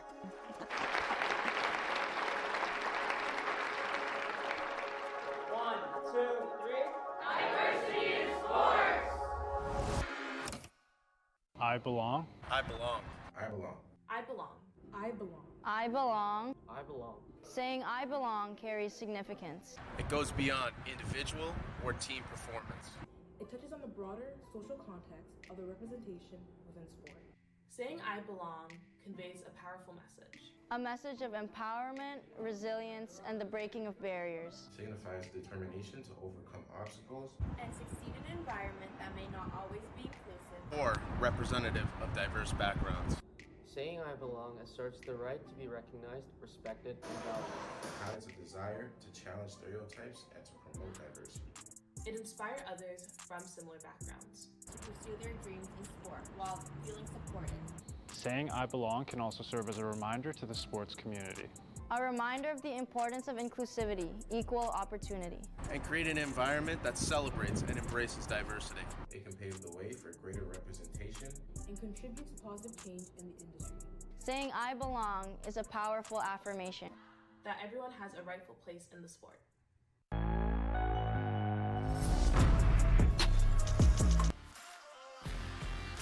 Welcome back inside the Mattamy Athletic Center. The final period just about to get underway. Evan Davis alongside Sammy Brzezowski. The Bold up 2-1.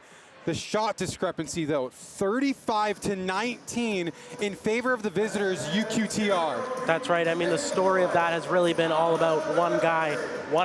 Kai Edmonds has been keeping the TMU Bold in this game. A big reason why the Bold were able to get the go-ahead goal there. He's just been solid, making some 10-ball saves throughout the way.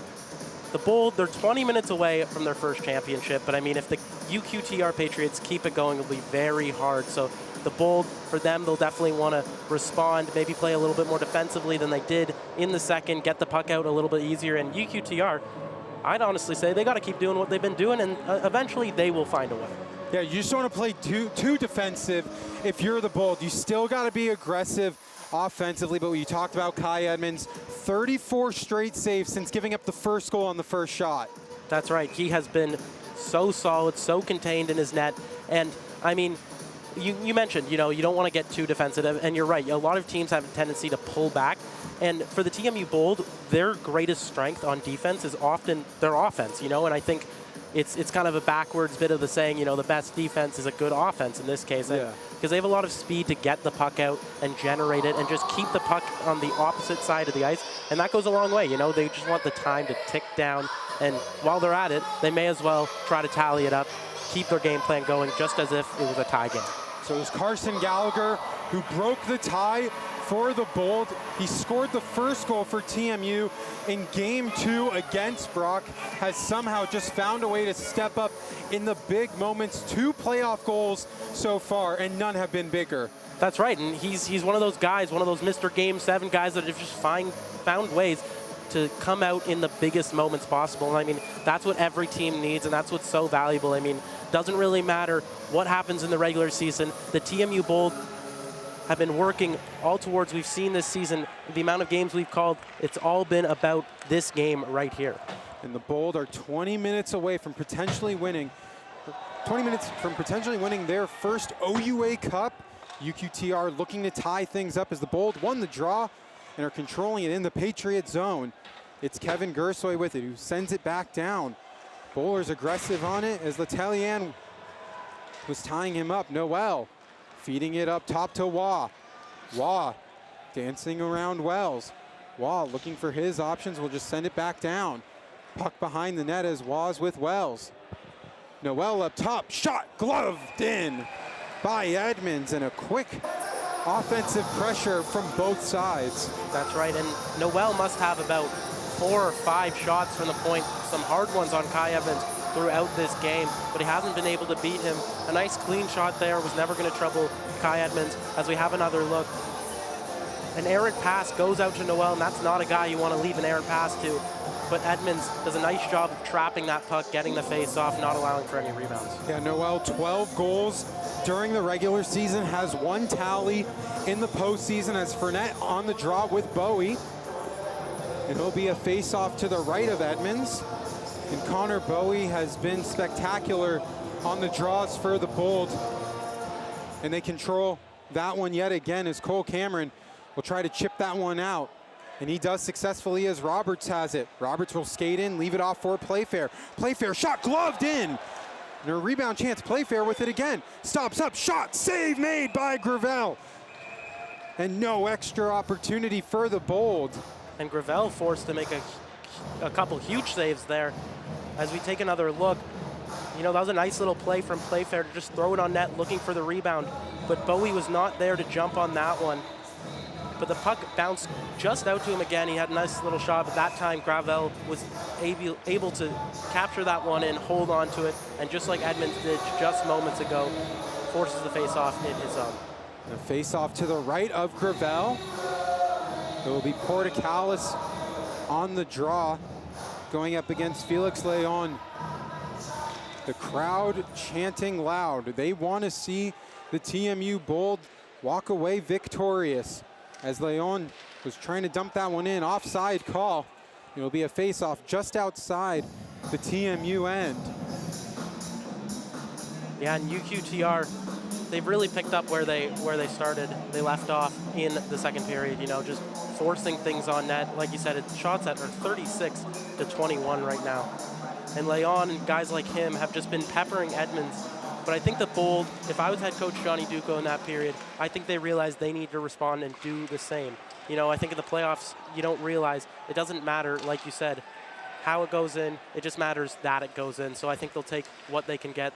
I expect to see a lot more shots just kind of thrown on net. Not so much in desperation, but just in the event of getting things towards the goalie. As Ross trying to find Portacalis, left off for Gallagher, who lost it for a second, regains control. Down low for Roberts. Roberts trying to send it back down low to Gallagher, pinned on the wall by Noel. Just trying to reach Cameron up top, pass intercepted by Ouillet and sent into the Bold zone. Monroe Boucher was trying to get that in front. As a pass out in front to Cornier, shot, save made by Edmonds. Monroe Boucher sending it down. Cole Cameron trying to feed it off the glass, kept in by Cornier. Cameron loses an edge, but Ross regains. Cameron up to Gallagher, and the Bold able to get a regroup slightly as a check from Gauthier. Dumoulin skating with speed on the far side. We'll just send it to the opposite corner, where Evan Brand's there to pick it up. A little scrum ensuing as a pass out in front, kept in at the line by Gauthier, but a nice defensive play by Gersoy. Nice job by Gersoy there to put on pressure on to Cornoyer there. Wasn't able to beat him out for the foot race, but slows things down after what has been an extended zone time with the UQTR Patriots in their own zone. Nice hip check from Brand to evade the pressure from the Patriots. As that one just sent back into their zone. And a nice defensive play by Bowlers. Puck regained by Martin. Martin on the near side, trying to dance around Duda. Pass out in front, blocked by Duda. Regained by Gersoy. As Playfair. Playfair sends it down low to Grigorev. Grigorev being hounded by Lepage. Scrum ensuing to the left of Gravel. As Fournette feeds it to Lepage. Up top to Waugh. Waugh successfully gets that one out. Lepage feeds that to L'Italien, who sends it in on Edmonds. A weird bounce, and Edmonds just pad save. UQTR unable to keep it in their own zone as Zach Roberts has it. Roberts shot blocked by Gauthier. Noel holding on to the puck, looking to break it out. He does, firing it across, but no luck there as Wells regains control of the puck. And Noel took a little bit of a dip there.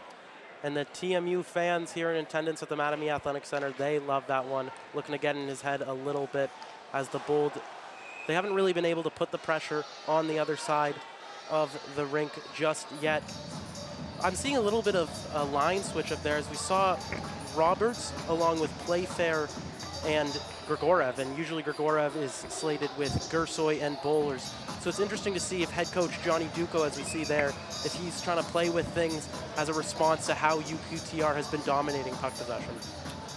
Yeah, you know, you look at the puck domination, 36-21 are the shots. So we are in the final frame here of the third period. That's right.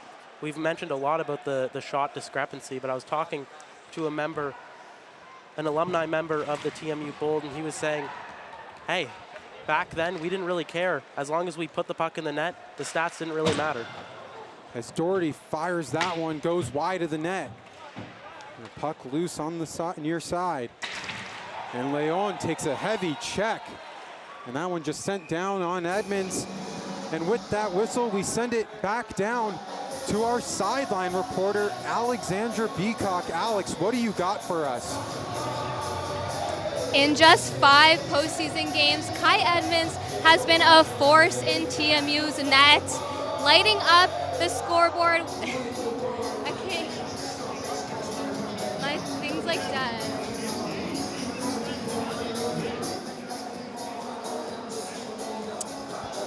Sorry about that, Alex. We'll try to figure something out with you as a face-off now to the left of Edmonds. And a face-off won by UQTR, blocked by the captain, Playfair, and sent out. It's Playfair, aggressive defense as Boudreau fires that one. Easy save for Edmonds. Behind the net as Wells lays a check. Just past 5 minutes to go in the final period. As the Bold looking for their first OUA Queen's Cup. As Bowie on the far side getting tangled up. Roberts will send that down. Roberts laying a check, trying to get the puck off, and he does. And Elijah Roberts takes a tumble. No call right in front of the officials. Boudreau on the near side. 3-on-2 with him and just sends that the opposite way. Cornier lost it for a second, regain. Shot blocked out in front. And the Bold will be heading back on the power play. It's a penalty against UQTR, and the crowd is loving it. And I was just about to say, Evan, after Roberts got spilled over in the offensive zone of UQTR there, I was about to say, you know, the refs are really letting the guys play. They're putting their whistles away and allowing for that OUA final intensity. But just as I was about to say, a power play for the TMU Bold, already 1-for-1 on the power play. Thanks a lot to the movement of Chris Playfair up and down the hash marks laterally, finding Kyle Bowlers earlier, and obviously Bowie put that one home. So you got to assume they have the same approach. But again, keep your eye on Artem Duda. I know they like to feed the shot to him as he's got an absolute howitzer from the point, and we haven't really seen it unlocked yet.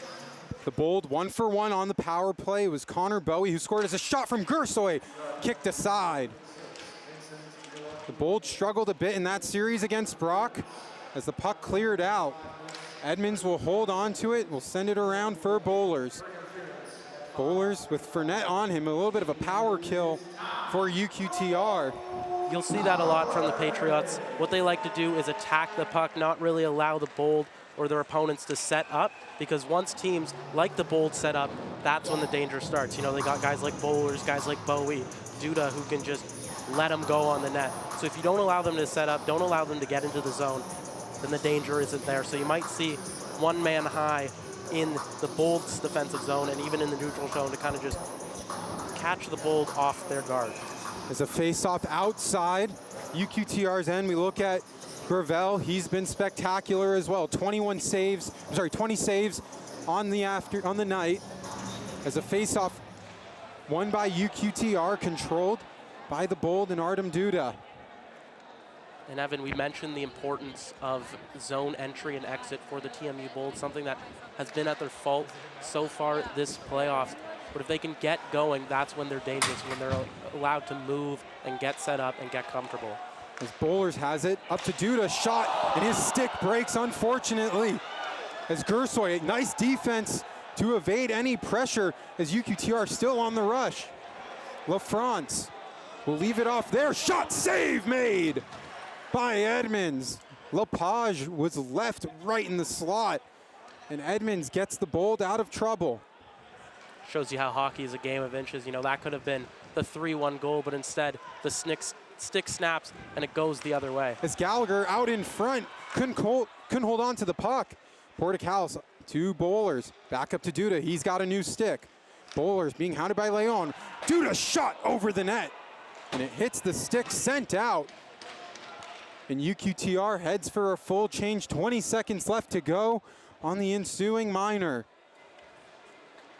And Evan, it's worth mentioning that just now the second unit of the TMU Bold's power play is headed out now. They really relied upon that first unit. As Grigoriev dances around, unable to capitalize. A huge chance there for the Bold as the power play expires. Grigoriev up to Wells. Wells working the line, shot redirected aside. As Noel has it on the near side. We'll send that up for Waugh. Waugh, the lone goal scorer for the Patriots. 12 minutes left to go in the final frame. Up top is Cornier. Cornier dancing around, heads behind the net. Cornier fires off the post and pushed aside. Sent back down low. The Patriots really putting on the pressure. As a slap shot, save made, rebound, they score! Fournette ties it up. And that shows some great tenacity there from the UQTR Patriots. What a play to get it into the zone and just pressure Edmonds. Like we mentioned, he was forced to crack eventually, and the UQTR Patriots have just been peppering him with shots. Fournette, the assistant captain, coming up big to tie it with 12 minutes left. A great response there after a strong power play by the TMU Bold. They couldn't capitalize. The Patriots, they did what they've done all season, turn it the other way, respond, and they did so, getting Edmonds down, finally solving him after 40 shots. A little defensive miscue by the Bold, left Fournette wide open, and he gets his second goal of the playoffs as a face-off one, and it's 2-2 here. Roberts was trying to leave that one off for Bowie, and it was sent down as LaFrance skating with speed. LaFrance stops, looking for his options. We'll send it for Martin. Martin on Duda. As L'Italien being hounded by Duda defensively. And Playfair, the captain, gets it out. Playfair looking for Roberts. Roberts will just fire that one over the net. And the crowd taken out of it in this one. And as you say that, they're taken right back in. I mean, for the TMU Bold, if they want the crowd to get back into it, they got to do what they were doing earlier in the period, laying the body, you know, using their creativity, generating chances, and that'll help them kind of rally their own troops. As Rupley at the top will send that one. Blocked by Boudreau. Cornier up with it now to Boudreau. To the captain, Noel. As UQTR continues, Cornier up to Noel. UQTR trying to get something going, and a shot save made by Edmonds. And the TMU Bold left a little flat-footed after this one. They'll need to kind of respond here. As we now throw it to our sideline reporter, Alexandra Beacock. In just 5 postseason games, Kai Edmonds has been a force in TMU's net. Standing tall at 6'3", the second-year sensation from Ottawa has led the league this postseason in goals against averages with a 1.21 record and is in second in save percentages with a .950. He finished 5th on the OUA's leaderboard out of all OUA goalies, and there is no denying that Kai Edmonds truly rises to the occasion when it matters most and provides a solid backbone for TMU's success. Back to you guys. Thank you, Alex, as UQTR won that draw, but it's sent back into their own zone. Nice pressure from Gersoy as Fournette picks it up. He tied the game just recently for the Patriots. As they continue on the pressure, a shot blocked aside by Ross.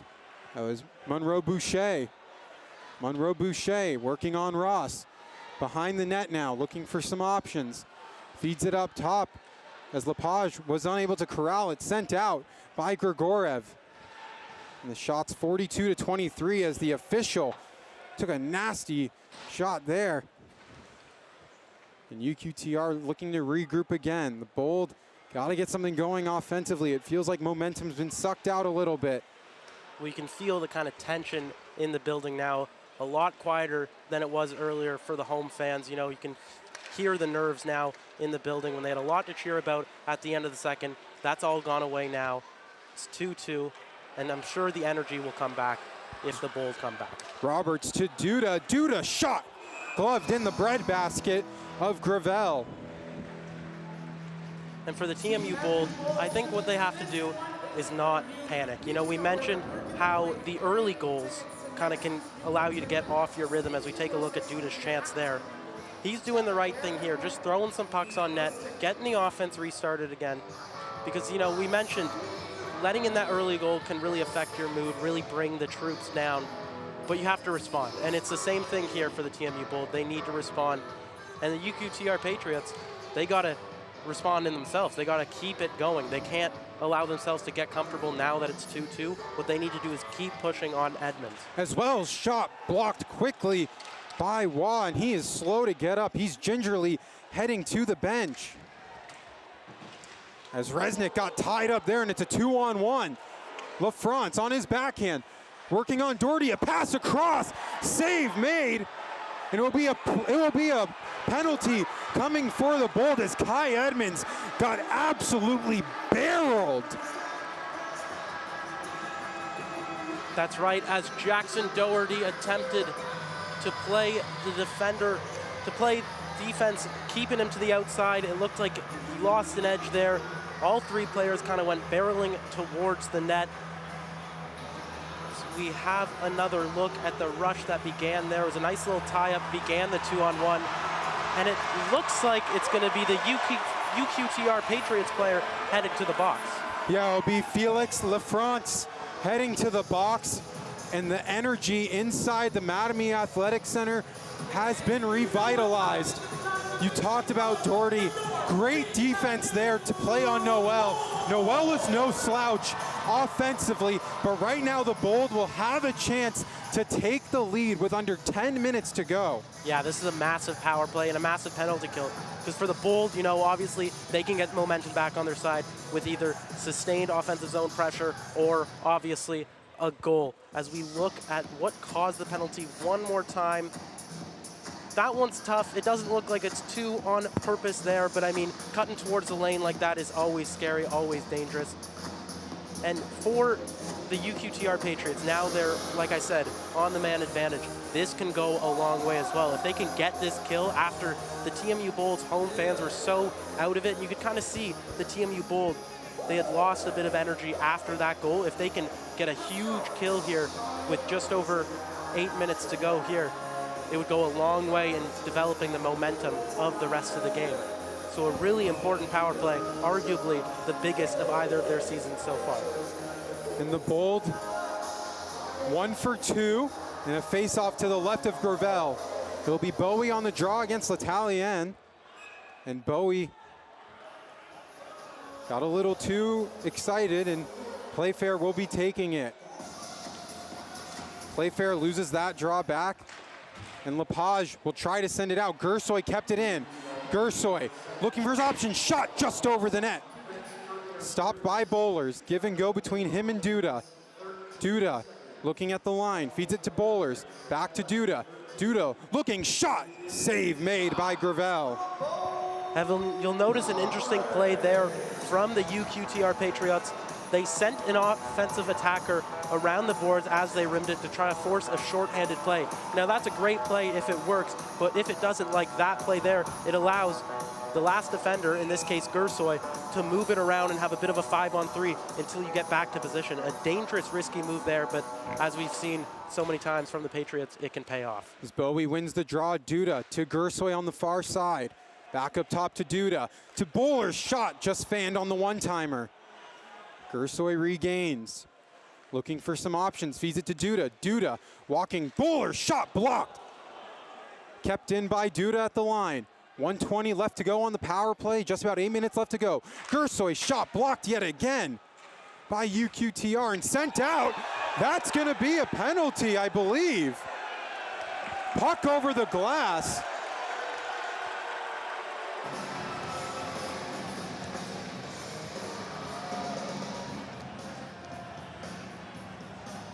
Looks like UQTR, I apologize, just got lucky with that one. It just ticked off the stick there as we saw the middle linesman do the make it rain, but also tip it emote. And it'll just continue to be 5-on-4, but some nice pressure from the Bold to force that puck to go out instead of going up the boards, the safer play. As Bowie wins it back to Duda, the first line still out for the Bold. Just about a minute left to go on the power play. Bowlers on the half wall to Playfair, back up to Duda. Duda back down low to Playfair, 2 bowlers. Sends it up top to Duda, who loses control of it. The Bold will have to regroup. Just 50 seconds left to go. UQTR able to fully change, and Duda loses an edge. Duda. Second unit is out now, but with a bit of a combo of the first unit, so a little bit of a combo line here from Duco. Bowlers fed it to Gersoy. Porticalis up top to Duda. Duda walking the line. Will just slow things down. Duda to Bowlers, back up top to Duda. Shot just over the net. Puck regained by Porticalis. On the half wall, 2 Bowlers. 15 seconds left to go, and Duda unable to corral it. UQTR able to get a full change. As Gallagher feeds it to Gersoy, but nice defensive pressure from Noel as the power play set to expire. And a great kill there from the Patriots, not really allowing the Bold to get any high percentage shots there. All that they really had were those point shots from Duda, but he wasn't able to get those ones on net. As icing waved off, Cameron getting into it. Roberts picks it up on the far side. About 6.5 minutes left to go. Roberts stays on his feet as Wells will just send that down far side. Picked up by Roberts. Roberts up top to Cameron. Shot! Save made by Gravel. As we talk about the power play, the Bold were really aggressive on that. They were very aggressive, but that was some great penalty killing from both the Patriots unit and Gravel. But what the Bold weren't able to do, like we mentioned, was hit the net. You know, and to score, you got to hit the net.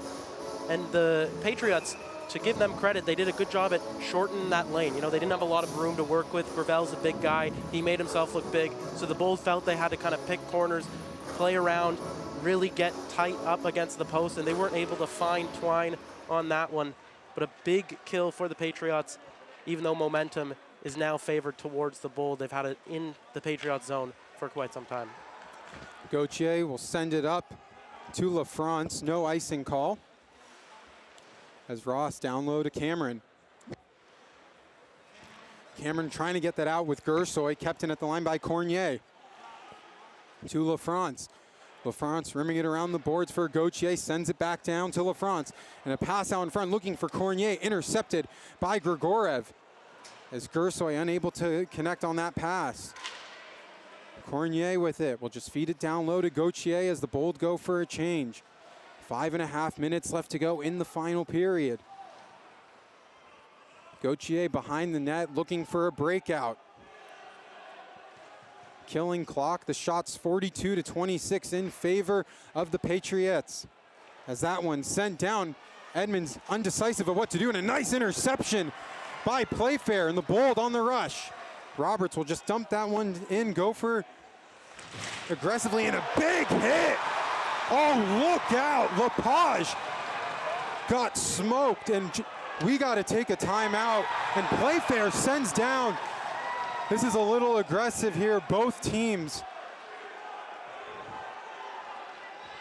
You got to wonder if the refs are going to send any members to the box, a little bit of repercussions. That was a big monster hit laid by Zach Roberts behind the net there as the trainers tend.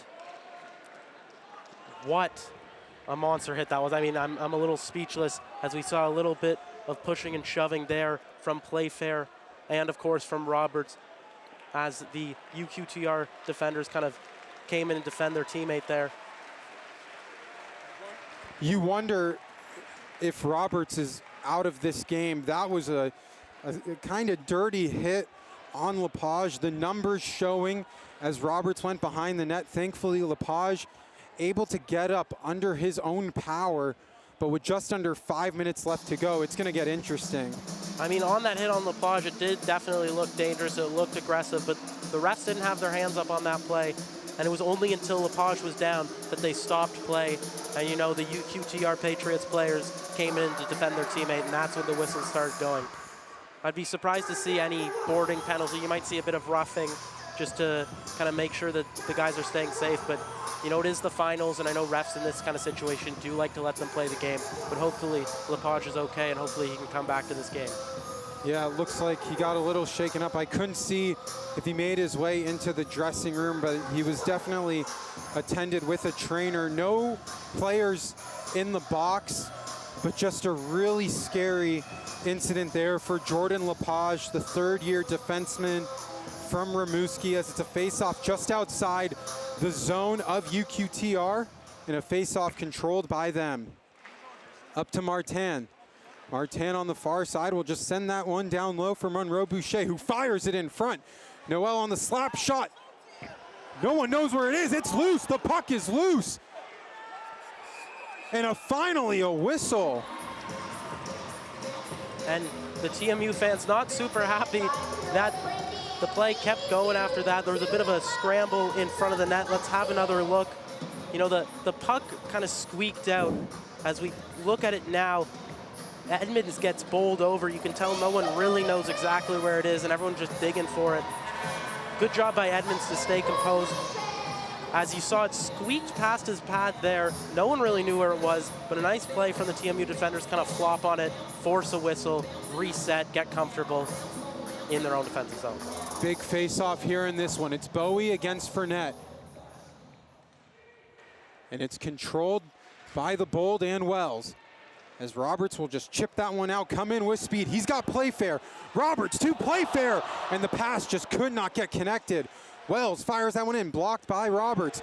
Duda, shot blocked yet again. Roberts really finding himself all throughout the ice. You know, big hits, nice big pass there to Chris Playfair. Chris Playfair unfortunately could not get a piece of it for the TMU Bold, but that's a nice play from Roberts, who has really made his presence felt in this game. 4 minutes left to go. Roberts will just send that one down, head for a change as Bowlers aggressive there. Has Grigorev shot, just goes wide of the net. Gravel was not expecting that one as Cameron's shot redirected. And you could see UQTR a little tired in their own zone. Some high-paced energy here from the Bold in the final minutes of this game. That's something they're going to have to keep up if they want to keep UQTR at bay. Nice little play there from Bowlers to get the puck over to Grigorev earlier in the shift. Grigorev walking into the zone around Cornier, loses an edge. Self-inflicted, so no call. There's a little bit of tie-up there in Leon. Feeds it up to Monroe Boucher. Monroe Boucher walking in, shot blocked, recovered by Grigorev. The Bold trying to get something going on the rush as it's fired in the opposite end, and the tired legs will head to the bench. Yeah, you can see that first unit just had no more gas after a good offensive shift. You can see the frustrations kind of settling in for those three, for Gersoy, Grigorev, and Bowlers. But that was a solid shift and got the momentum on their side. Crunch time ensuing in this one as a pass right in front. Boudreau lost it, and whoa, he went hard into the net. And a nice play from Duda to get the puck off Baudin there. Shouldn't be any penalties ensuing there. That was all puck. A great play from Duda to use his long reach of the stick to get the puck away here. You look at the stick lift, knocks him over, and he goes barreling into the net. That means the faceoff should be outside, as it was just the edge that Boudin lost. And it looks like it will be outside. That was a great play by Duda, but you know, that's gotta hurt. That's he took a nasty spill into the crossbar, but he looked to be okay. As a face-off outside, it's Resnick against L'Italien. As UQTR controls it, Gauthier. Shots 43-26 in favor of the Patriots. As Wells will just send that one around the boards, leave it for Gallagher. Gallagher scored the second goal He passes it off to Roberts. Roberts dancing around. No call as he falls to his knees. Wells on the far side will wrap it around, trying to find Roberts. As Boudreau with it. Gauthier behind the net. As he was trying to find Monroe Boucher, and it will be an icing call here with 2:17 left to go.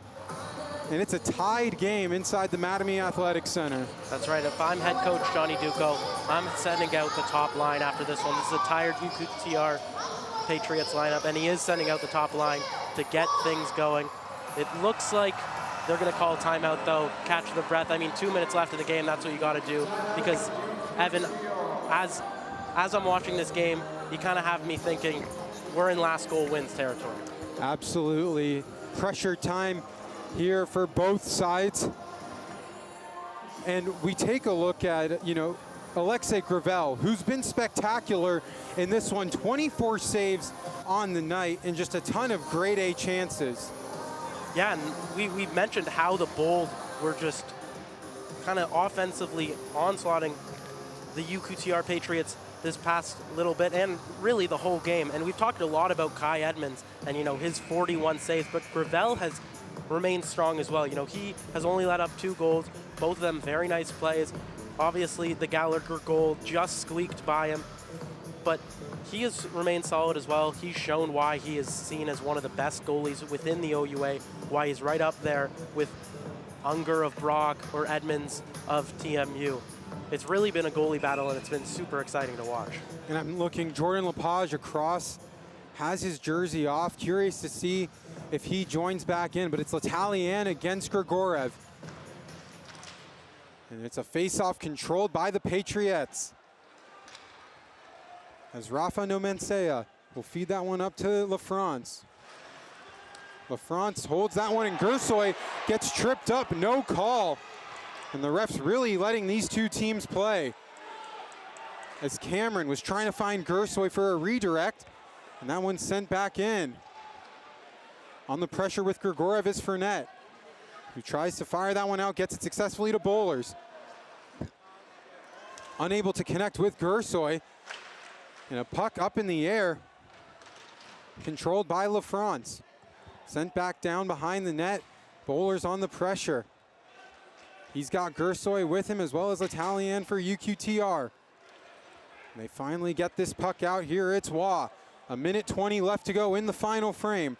Waugh sends it up top. Shot blocked by Grigorev. And the Bold continuing on the pressure. It's Roberts who loses it. Playfair shoots wide of the net.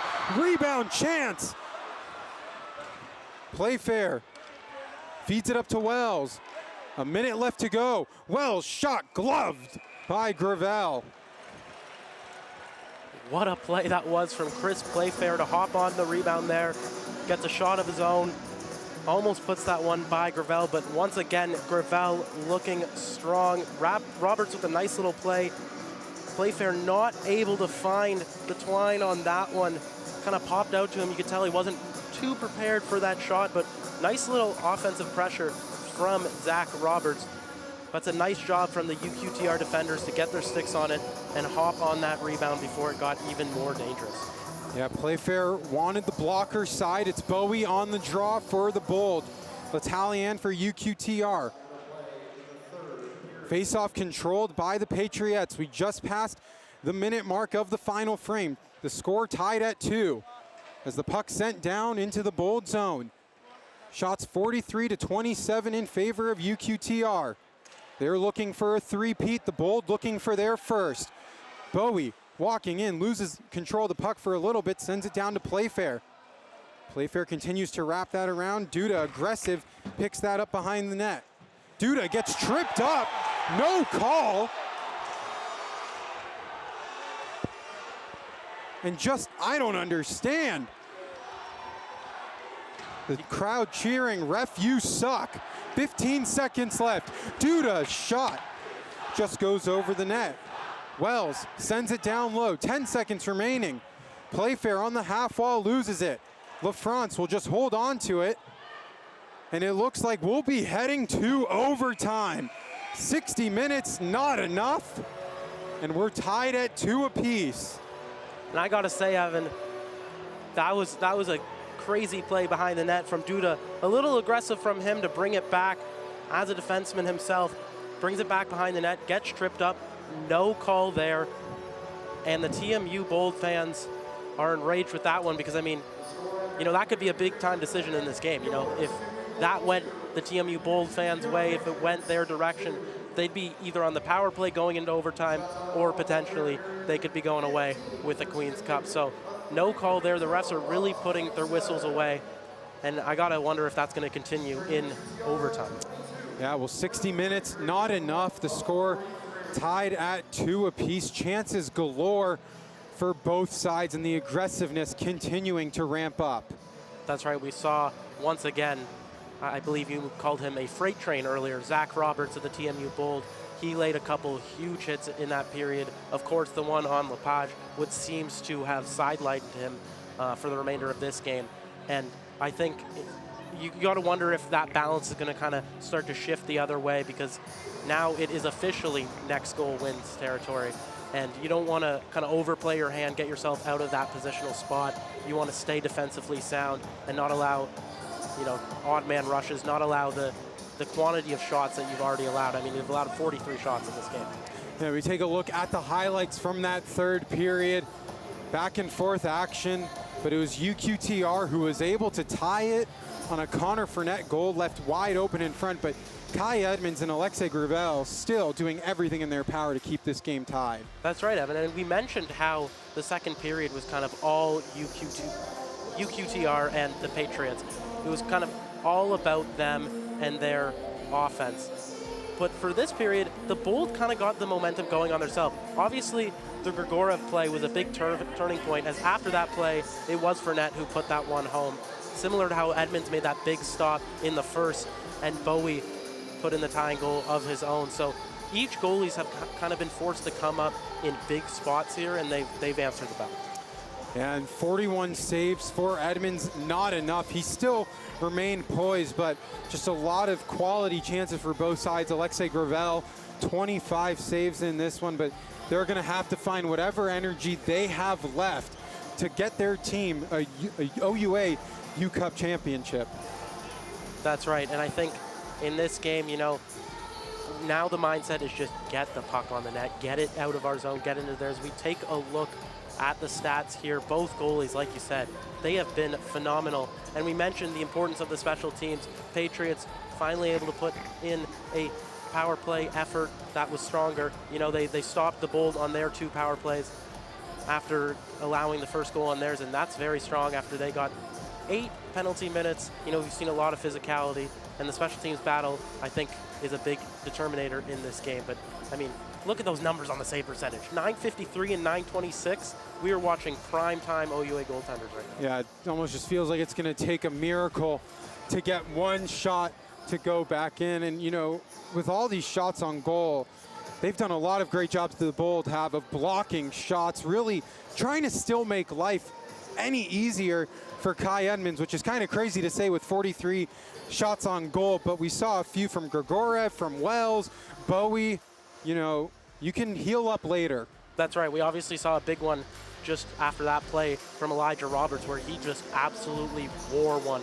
And I mean, that's what you got to do to win these kind of games. You know, they're putting everything on the line, because we mentioned throughout all of these games this year, we've talked to head coach Johnny Duco, we've talked to Kyle Bowlers, Chris Playfair, Ryan Wells, and they have been saying everything we've been working towards is the Queen's Cup. You know, we're not trying to focus on the regular season too much. We're just trying to develop the habits that'll get us to this spot. And you can tell they've been looking towards this one their whole season, and you can see that in the way they block shots. Yeah, well, one shot will tell us the story of who makes history tonight here at the Mattamy Athletic Center. Do the Bold get there first, or does UQTR go for the three-peat? We'll be back, though. We'll take a break for now. We'll see you soon.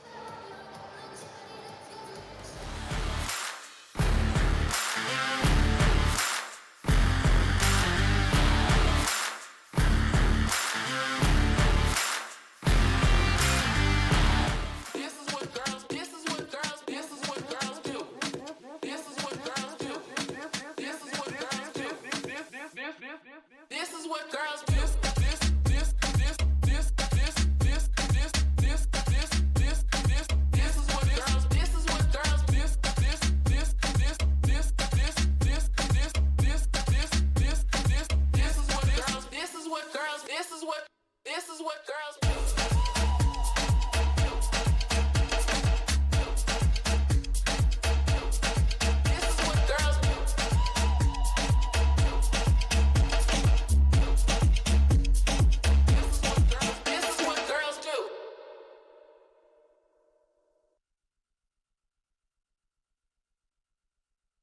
and welcome to the inaugural and the first of many diversity in sports conference. Congratulations to everybody for making this all become a reality.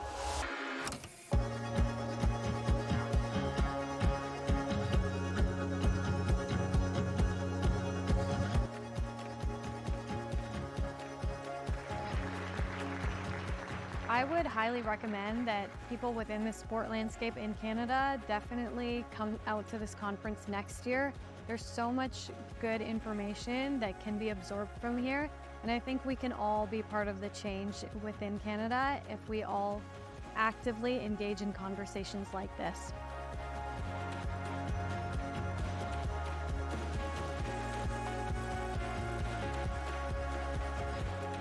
Coming to the Diversity in Sports Conference was one of the best experiences I ever had after coming to Canada. The people I was able to meet, the people I was able to network with, the friends I made, and the learnings I gained were tremendous.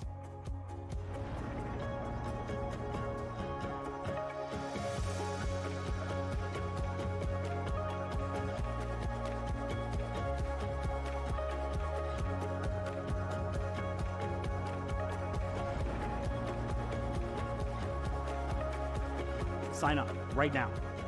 Follow them on whatever social media platform they are. Email the OUA, contact them, contact whoever you need to contact, find out when they're getting ticket sales again, and get here. This is a must-do every single year. Everyone needs to be here. We need to pack this place and get at it again in 2024.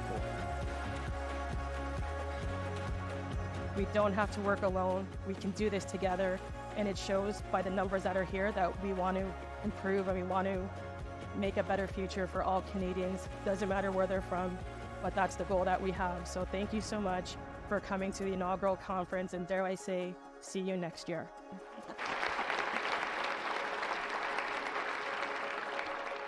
One, two, three.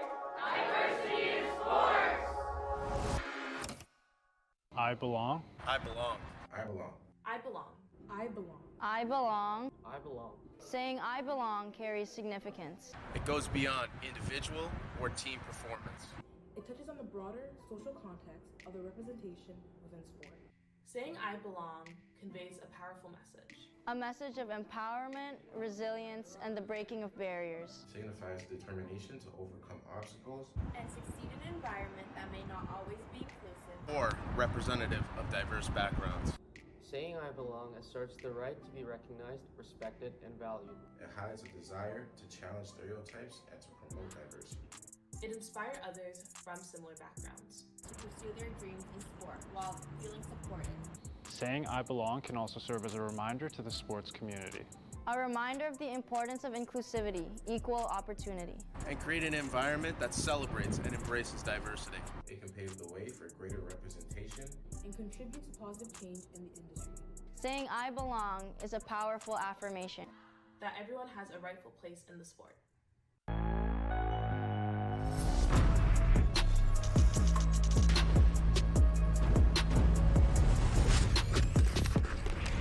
So, how does it feel? Just right.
welcome to the inaugural and the first of many diversity in sports conference. Congratulations to everybody for making this all become a reality.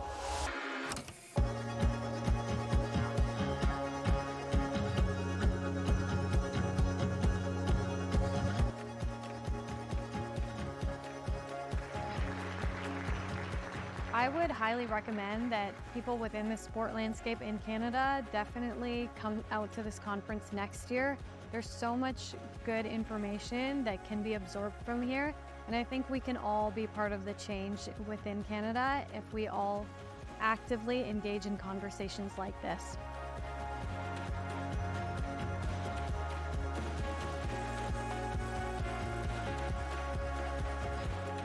Coming to the Diversity in Sports Conference was one of the best experiences I ever had after coming to Canada.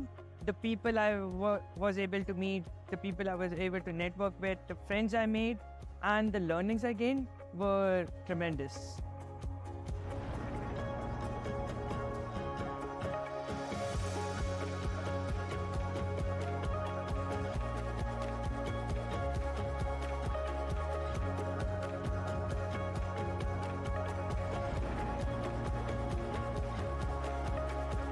Sign up right now.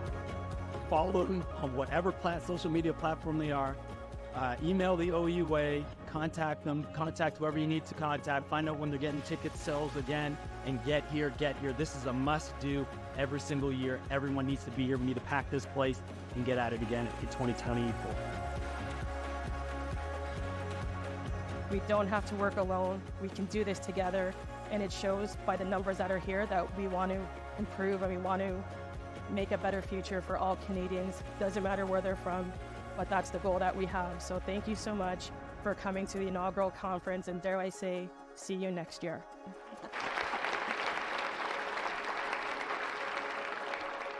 One, two, three.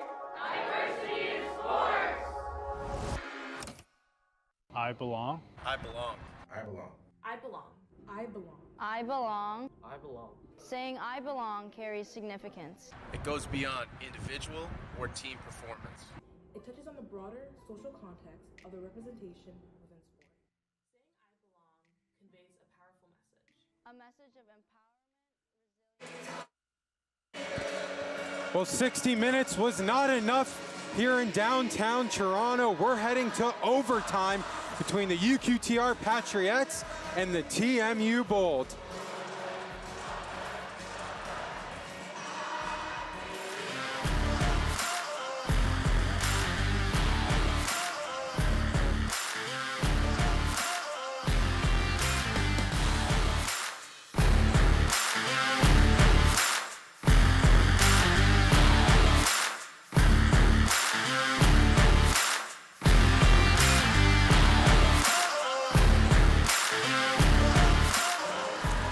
Welcome back inside the Mattamy Athletic Center. We're in overtime for a second straight year in the Queen's Cup. The Bold and the Patriots tied at 2 apiece.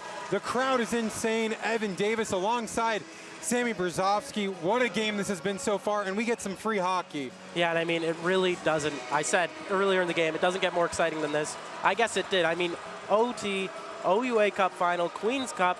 This is the game. This is what OUA hockey is all about. It all comes down to one goal.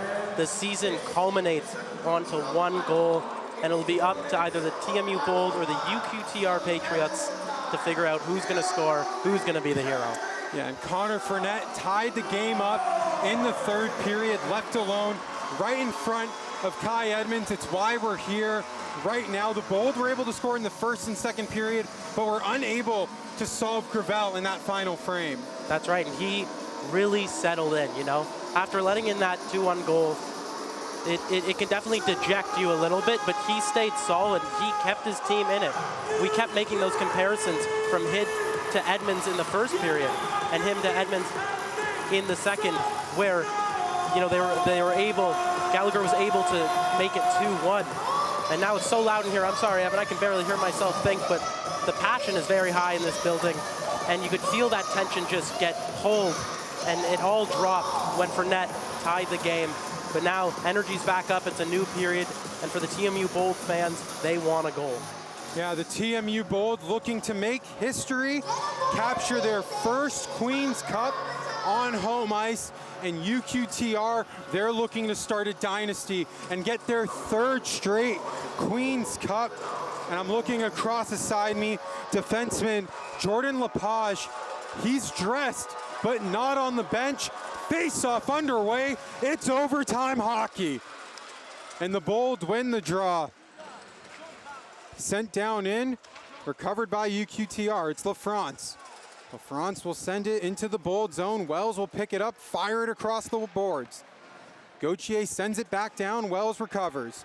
Wells, a touchdown pass, was trying to find Bowlers, and Noel blocks it. The crowd is electric. UQTR heads for their first change as the Bold look to regroup. Bowlers was trying to corral that puck, unsuccessful, and Cornier picks it up behind the net. And the Bold early trying to make use of that long stretch pass. We saw it work in game 2 against the Brock Badgers, the long stretch pass from Cole Cameron all the way to Kyle Bowlers when he put that one in. So it'll be interesting to see if they can try to make use of that long pass, utilize their speed, where UQTR has not allowed them to break out as traditionally as they may have hoped. And a face-off will be outside the Bold end. Shots 43-27 in favor of the Patriots. And this, I don't think we ever mentioned, this is a Patriots team with 11 rookies on their roster, but they still have a good chunk of that core. Yeah, we've talked about how they're going for this dynasty, going for their third straight, but they have the core. But again, this is a relatively young team. This is a team that hasn't been in it before, but their main players have them. As Playfair has it, shot just goes over the blocker side of Gravel. Cameron picks it up, trying to find Playfair, far side, intercepted. Monroe Boucher feeds it up top, a shot blocked by Cameron. That was Fournette, who tied the game up midway through the third. Puck sent out, no icing. Yet another instance of a TMU Bold player putting their body on the line to block the puck, this time from Cole Cameron. He's been all around the ice defensively for the TMU Bold this game. Been so effective at getting the puck out, laying the body, and making the safe play. Rafa Menensoa sends it down. Edmonds leaves it off for Brand. Brand, puck squirts to the slot, and a shot just goes wide on the redirect. Sent back down into the Bold zone. It's Gauthier at the top. He feeds it to Oyet. Trying to evade a check from Brand. A shot just gets over the glove of Edmonds. Trying to fire that one out. Are the Bold. Gauthier keeps it in. Bouillot getting hustled up there with Portacalis. A nice check. And Roberts loses control of the puck. And a too many men call could have been on the horizon for the Bold. But the refs play on. Smart play to get off there. It was definitely very close, hitting him coming out, but usually when the puck goes across like that, it's deemed unintentional and intentional by the offensive team. Nice shift from Portacalis to get that puck out after he was hemmed in his own zone for a long time, using the body to get the puck out and restart the offense. As Grigoriev trying to dance around a defender, that puck blocked but sent out still. UQTR has really dominated this overtime period. As the puck sent in, Martin in on Cameron. And Wells behind the net will fire that one off the glass, takes a weird bounce and sent back down. The crowd on their feet as Cameron gets it out of the zone, but the puck control still dominated by the Patriots. Here's Cornier with it, skating with speed. Fire that one down in. Duda on the puck as well as Waugh. Waugh falls down with Grigoriev, no call. Waugh is trying to find Dumoulin. Dumoulin tied up with Duda, back to Waugh. Dumoulin behind the net looking for options, feeds it up to Waugh. Waugh up top to Cornier, who walks the line, and a shot blocked by Roberts. And Bowlers has it. Bowlers was trying to find Roberts, and offside, and look out, a late check there. And Bowlers is not happy. Yeah, Bowlers got the elbow up high from Loris Rafano-Mansoa, and he was not happy with that one. Neither was Zach Roberts, who kind of retaliated on his own, knocking over a couple UQTR players in the process. A little bit of miscommunication at the line. It was a nice idea to try to get that puck up to Roberts on the offensive zone, but just offside, and then a late hit onto Bowlers. He's very unhappy. It'll be a face-off outside the zone for the Patriots, and it's Bowie on the draw against Fournette. Bowie has been an excellent face-off man for the Bold. As that draw won back by the Patriots, and it's Noel. Was trying to find LaFrance, and it's corralled by Wells. Far side pass to Duda, who sends it up to Roberts, deflects it into the zone. So no icing call as Gravel stops it. Held by Playfair.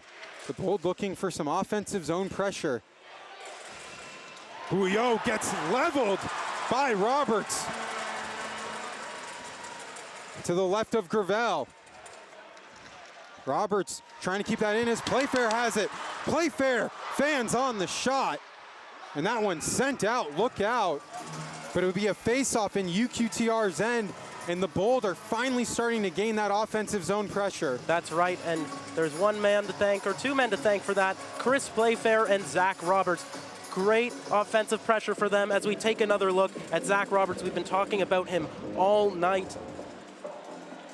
And this is the play that happened earlier. Kyle Bowlers got an elbow up high. He was very unhappy. You see him jump to his feet there, but Zach Roberts starting this play for the Bold, keeping the puck in, nifty little stick lift to get this line of Gallagher, Roberts, and Portakalis back on, see if they can get something started for the Bold. Gallagher's line scored the second goal as OUA stretch pass up to Martin. He couldn't hold on to it, and it's sent down into the Bold zone. Bouillot.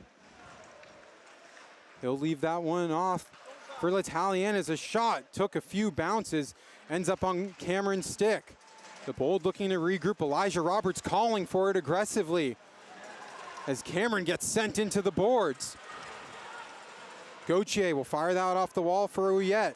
Martin to Ouillet, back to Martin. He's unable to control it. Martin takes a spill with Liam Ross.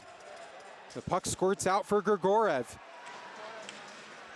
Grigorev dancing around Leon. Grigorev, he scored the game-winning goal in Game 3 against Brock. Grigorev walking around, fires it off. Duda, shot save made. Ouillet will just send that one down the length of the ice, and that'll be an icing call. And the Bold have a golden opportunity here. UQTR, they're a little gassed. And yet another instance of Daniil Grigorev taking matters into his own hand, controlling the possession, moving it around, and trying to feed this man, Kyle Bowlers. I talked to Kyle Bowlers early in the week about what a championship would mean to the team. And, you know, he said it would be nice to have something other than the flags of the countries hanging in the rafters. And he's one goal away from that. As a face-off to the right of Gravel, it's Laison versus Grigorev, and that face-off controlled by the Patriots. Gauthier will fire it off the boards, and Grigorev getting tied up with Leon, as Gersoy will just send that one down for Bowlers. Bowlers getting worked by Gauthier. He loses the puck. As Duda aggressive on the pressure with Ouillet. Leon looking for his options, will just send it off the glass. Kept in by Duda at the line. Duda, a few little nice moves, but no luck there, as the puck's just been hemmed in the Patriots' end. Gersoy was trying to send that one down for Bowlers. Gauthier on it. Leon up to Martin. Martin, his clearing attempt stopped by Bowie. It'll be an offside call against the Bold. It's been back and forth action, but not a lot of shots on goal. No, that's right. We've just seen a lot of pressure on the sideboards here. You know, a lot of cycling up and down, looking for a lane to shoot, but both teams have done a good job at cutting out those lanes. And looking at the bench, first-year defenseman Kalen Gauthier hobbling. He's talking to the trainers right now. The Patriots have had a few guys be shaken up in this one as the Bold win the draw. Cameron will fire that one in. And it's Cornier with Playfair. Bowie, down low to Playfair, back to Bowie. A give and go between the two as Playfair cuts to the slot, was trying to find Roberts, and Waugh clears it out. Roberts aggressive on Waugh, no hooking call as Roberts regains the puck. Roberts will shoot, save made by Gravel. Playfair with the rebound will just send it down. Gravel picks it up, look out. Bowie was aggressive on the pressure as Waugh has it on the near side. Waugh skating in, passes to LaFrance, shot blocked by Ross. Waugh, a pass out in front, and a shot, another shot, blocked, kept in, and the Bold finally get a clear. Fournette working on Resnick. He has Cameron as well. Fournette still looking for options. Working on Resnick to LaFrance, a shot, save made by Edmonds. Oh my Kai, what a big time stop in a big time moment.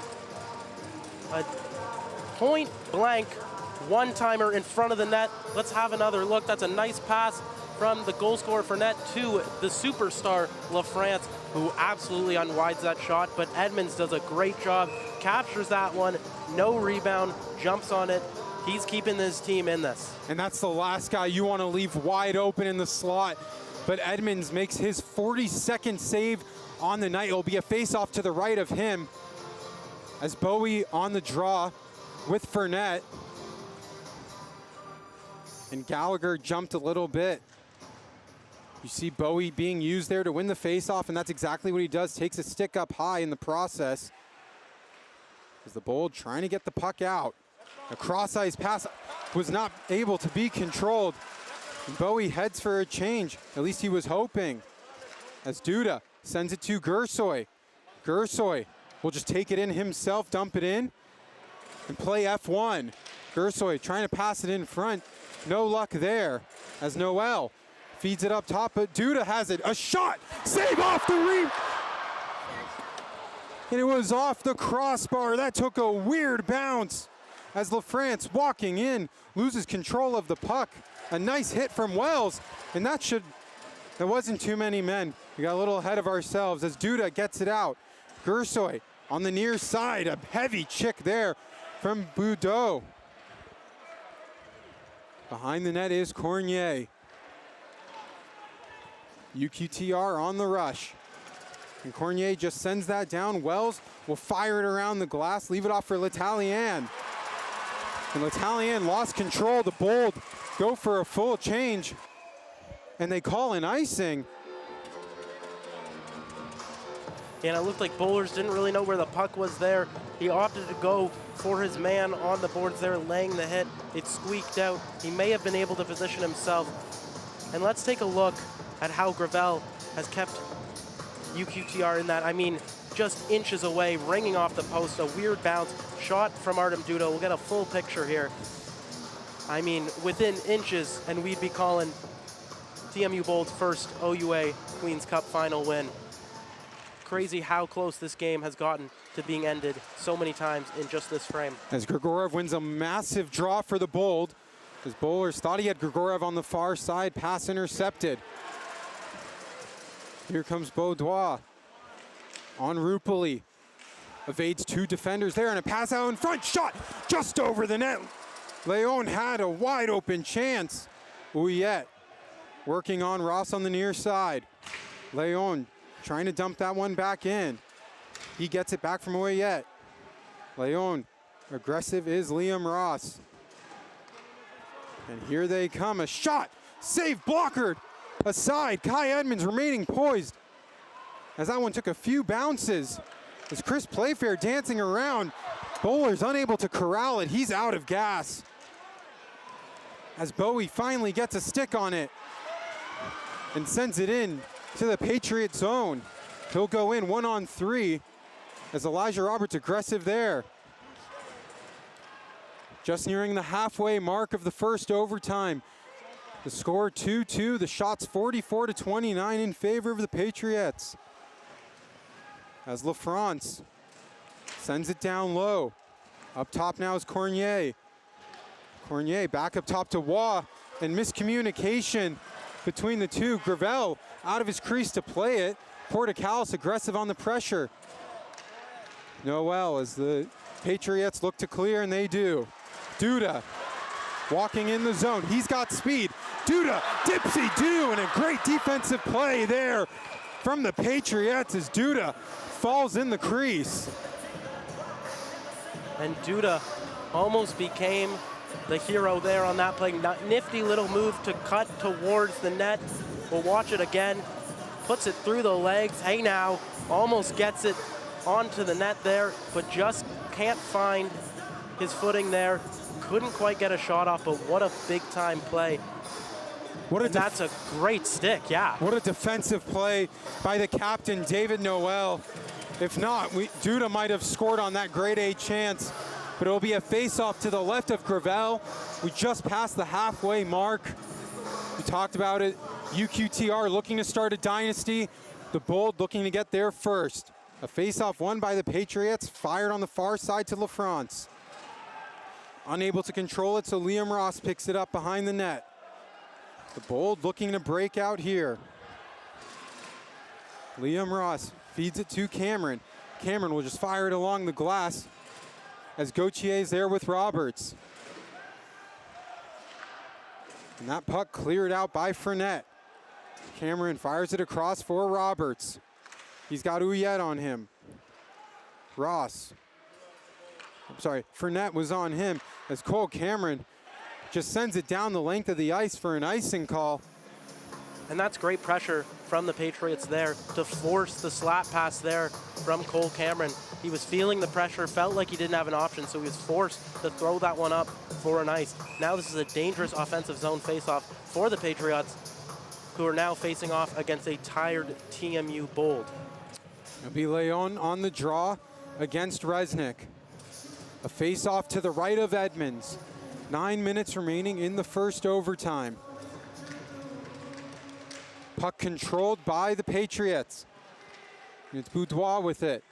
Pass up top to Cornier to Gauthier. Gauthier will send that one down, but unable to hold on to it are the Patriots, and Resnick will clear it along the boards, and that will be another icing call against TMU. So tired legs again, and UQTR is now able to bring on some top guys.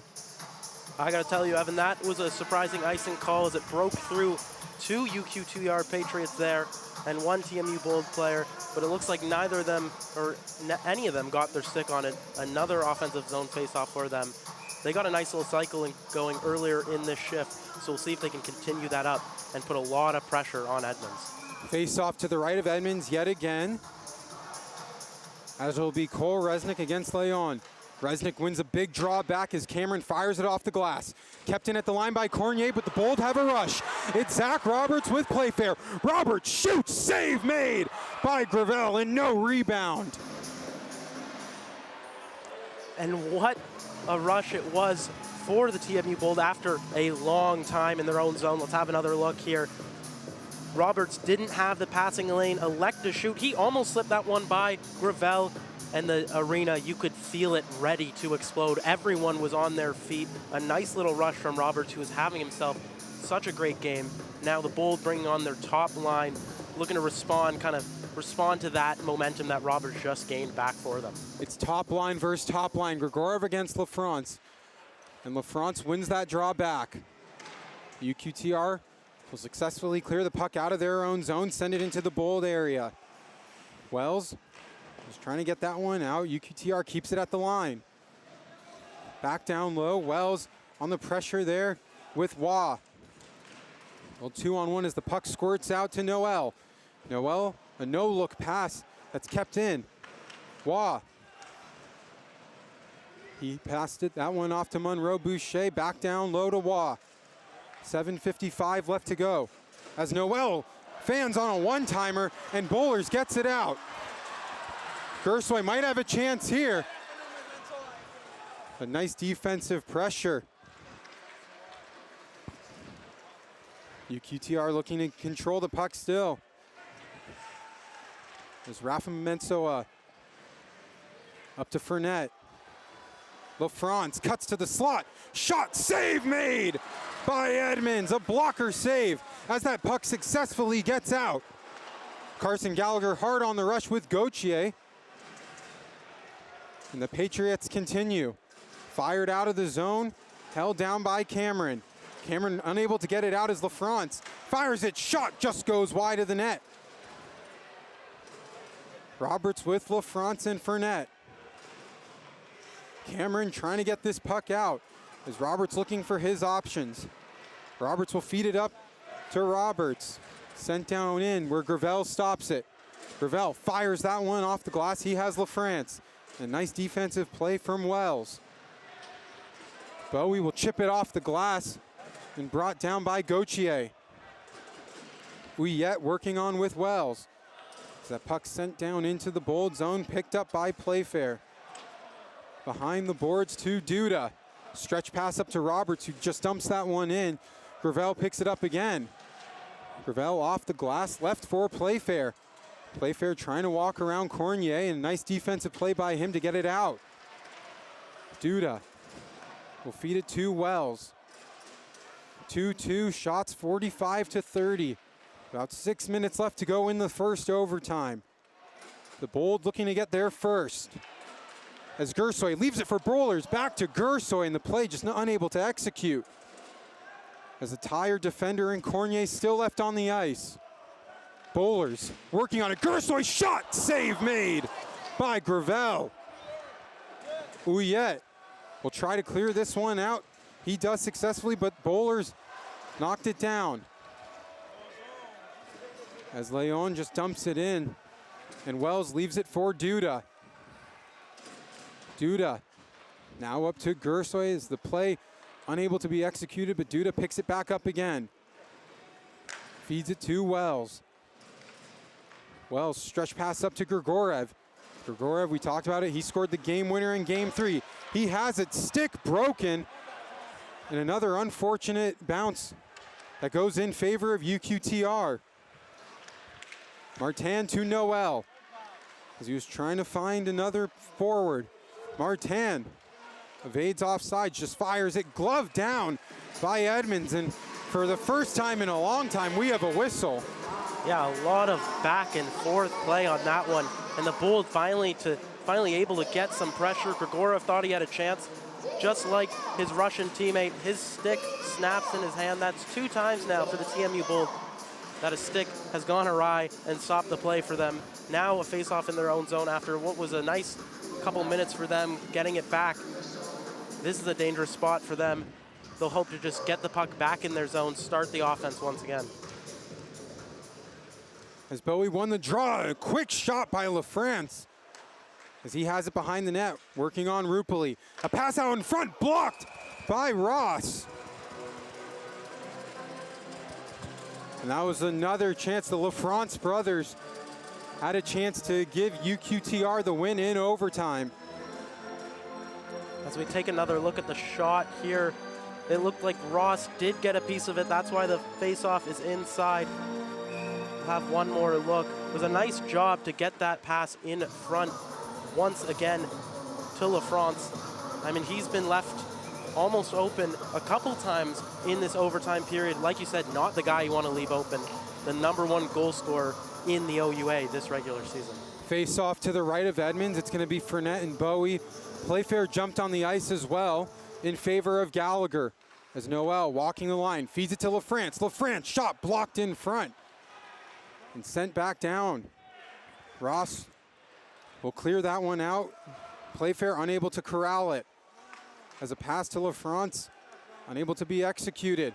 As the Bold continue to have struggles in their own end. A shot from Ouillet, blocked by the captain, Playfair. LaFrance, as Noel has it. Noel, slap pass. And Liam Ross comes up with it. The Bold are able to just take a breather. Playfair a little shaken up on that one. As Roberts sends it down, icing call against the Bold.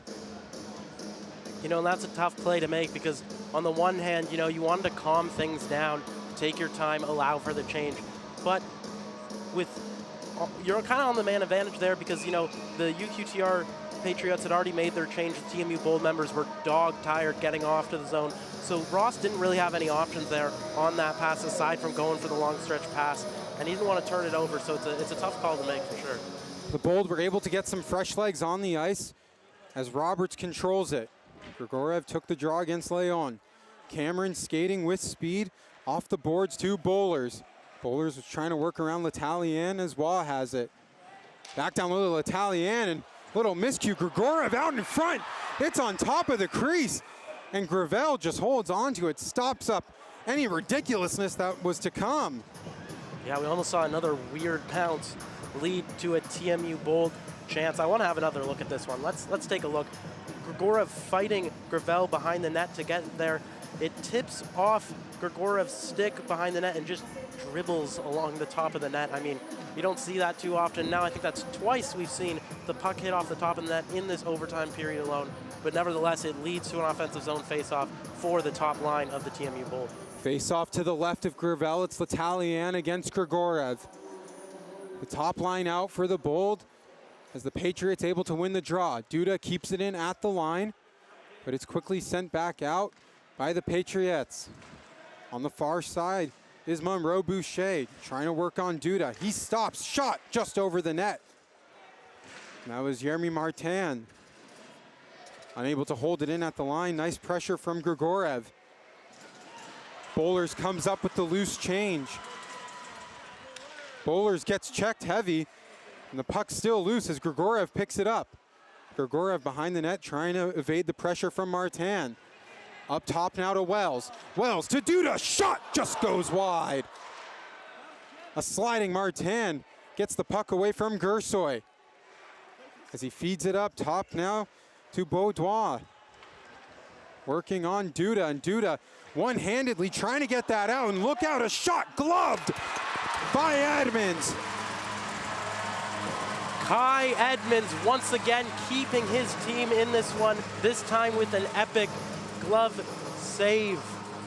Oh my, oh my, oh my. Kai has absolutely been phenomenal, registering his 45th save of this contest, keeping his team in this one, made himself look big, and caught that one like it was nothing. And who else but Connor Bowie to take the draw for the TMU Bold? And he's going up against Fournette. We've seen this matchup all night long. Face-off to the right of Edmonds, 2:50 left to go in the first overtime. Shots 47-30 in favor of the Bold as the puck controlled by Fournette.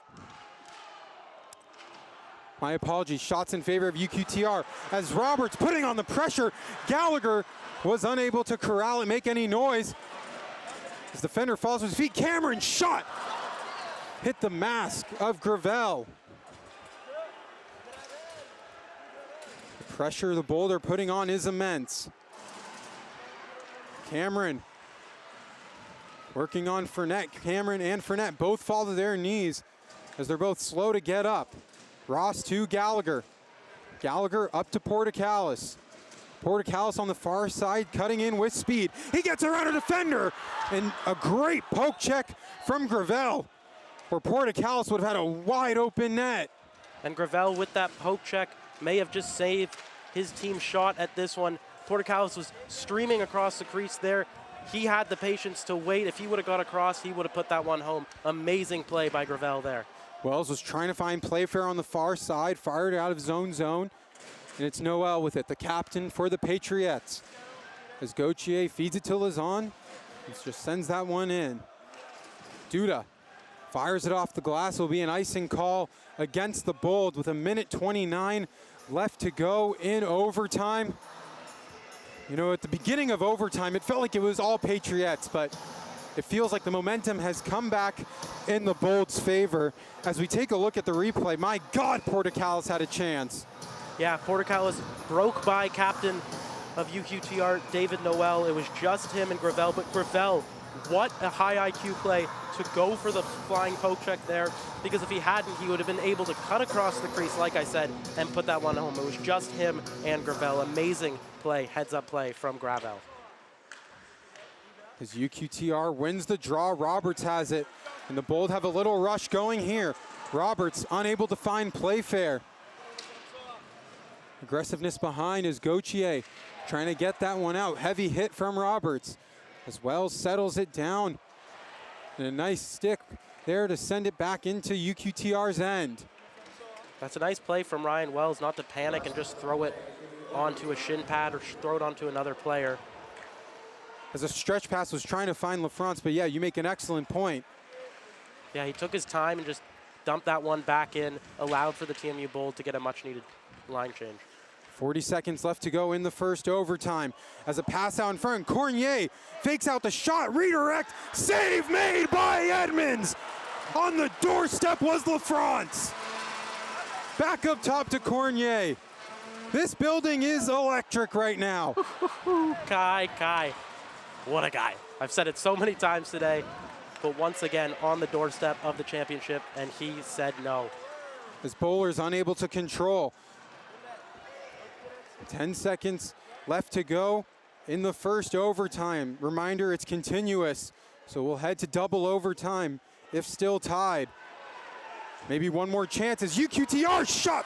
Save made. The captain, Noel, had a chance, but Kai Edmonds makes save number 48 on the night, and we'll be heading to double overtime. And Edmonds is playing out of his absolute mind right now. He has made multiple 10 bell saves to keep his team in this. I mean, we mentioned how it was a lot of the UQTR Patriots. It was a little bit of the Bold in this overtime period.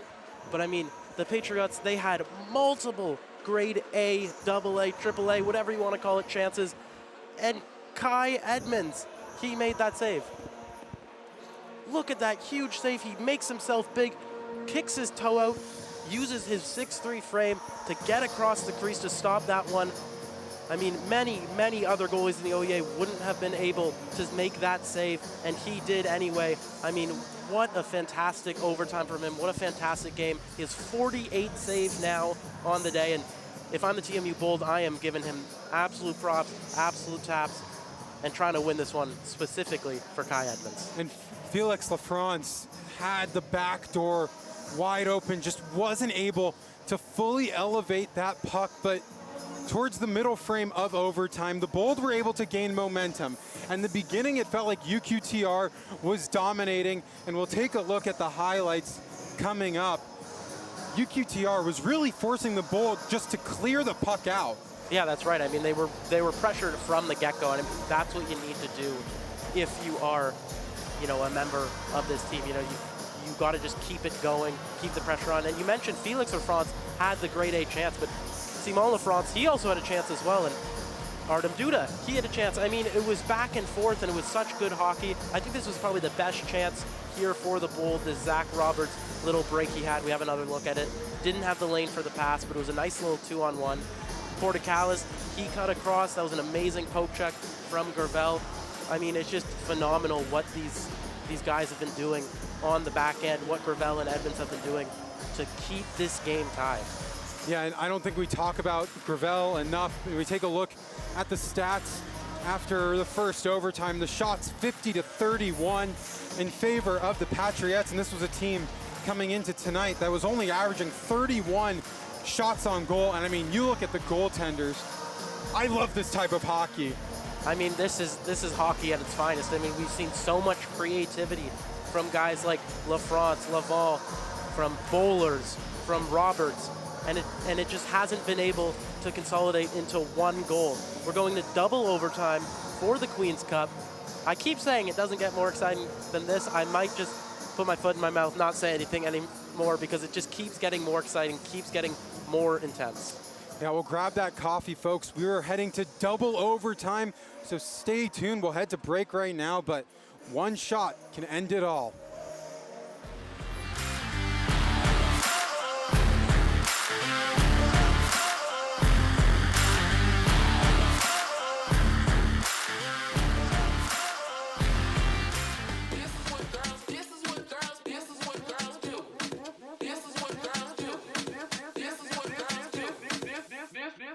This is what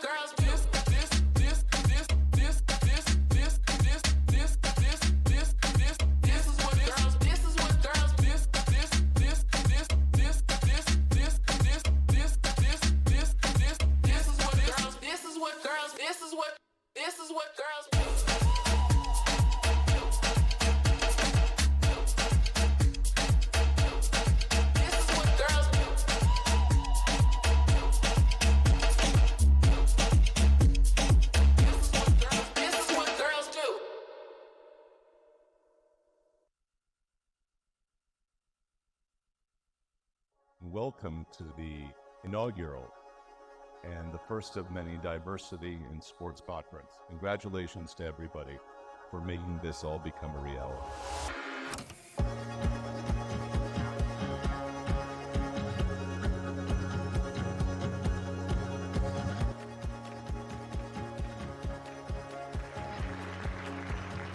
I would highly recommend that people within the sport landscape in Canada definitely come out to this conference next year. There's so much good information that can be absorbed from here, and I think we can all be part of the change within Canada if we all actively engage in conversations like this.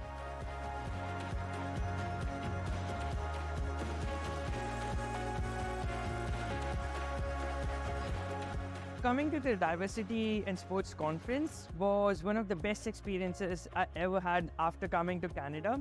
The people I was able to meet, the people I was able to network with, the friends I made, and the learnings I gained were tremendous.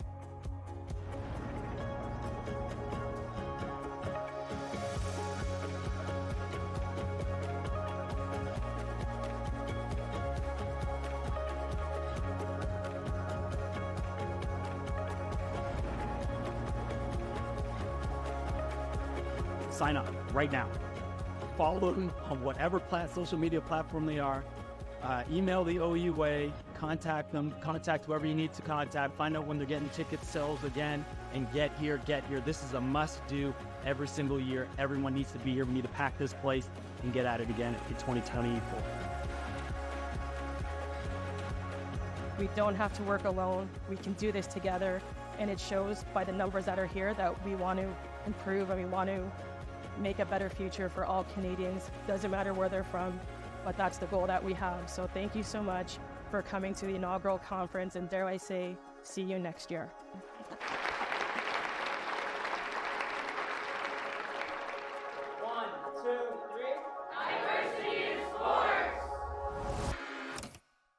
I belong. I belong. I belong. I belong. I belong. I belong. I belong. Saying I belong carries significance. It goes beyond individual or team performance. It touches on the broader social context of the representation within sport. Saying I belong conveys a powerful message. A message of empowerment, resilience, and the breaking of barriers. Signifies determination to overcome obstacles and succeed in an environment that may not always be inclusive or representative of diverse backgrounds. Saying I belong asserts the right to be recognized, respected, and valued. It highlights a desire to challenge stereotypes and to promote diversity. It inspires others from similar backgrounds to pursue their dreams in sport while feeling supported. Saying I belong can also serve as a reminder to the sports community. A reminder of the importance of inclusivity, equal opportunity. And create an environment that celebrates and embraces diversity. It can pave the way for greater representation and contribute to positive change in the industry. Saying I belong is a powerful affirmation that everyone has a rightful place in the sport.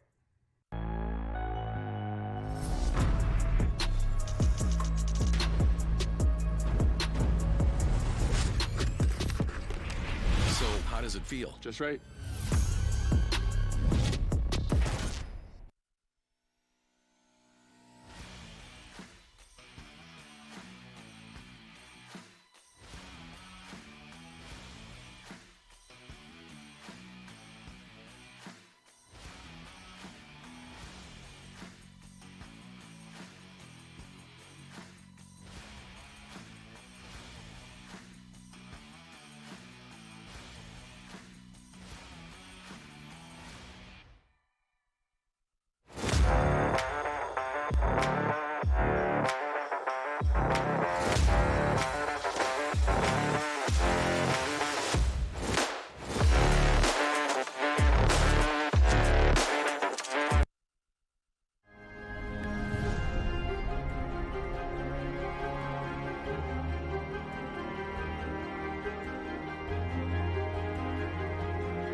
what girls do. This is what girls do.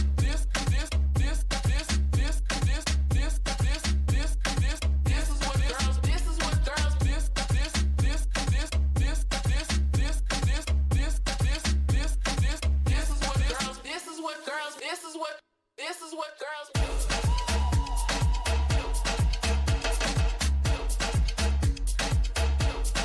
This is what girls do.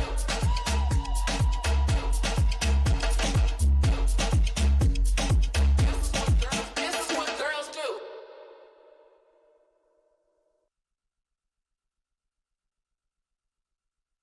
Welcome to the inaugural and the first of many diversity in sports conference. Congratulations to everybody for making this all become a reality.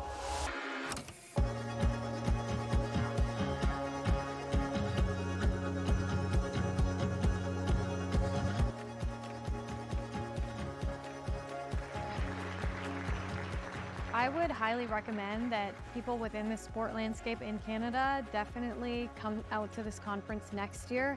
There's so much good information that can be absorbed from here, and I think we can all be part of the change within Canada if we all actively engage in conversations like this.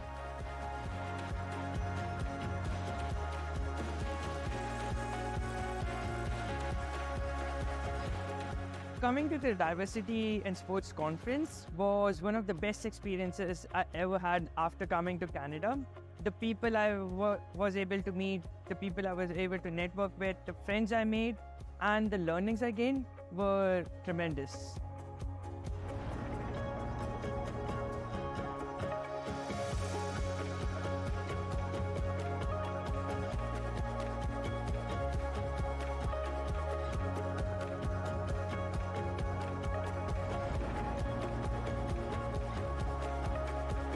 Sign up right now. Follow them on whatever social media platform they are. Email the OUA, contact them, contact whoever you need to contact, find out when they're getting ticket sales again, and get here. This is a must-do every single year. Everyone needs to be here. We need to pack this place and get at it again in 2024. We don't have to work alone. We can do this together, and it shows by the numbers that are here that we want to improve and we want to make a better future for all Canadians. Doesn't matter where they're from, but that's the goal that we have. So thank you so much for coming to the inaugural conference, and dare I say, see you next year.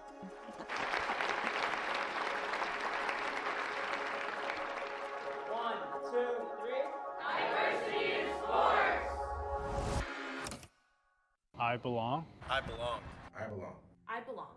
I belong. I belong. I belong. Saying I belong carries significance. It goes beyond individual or team performance. It touches on the broader social context of the representation within sport. Saying I belong conveys a powerful message. A message of empowerment, resilience, and the breaking of barriers. Signifies determination to overcome obstacles and succeed in an environment that may not always be inclusive or representative of diverse backgrounds. Saying I belong asserts the right to be recognized, respected, and valued. It hides a desire to challenge stereotypes and to promote diversity.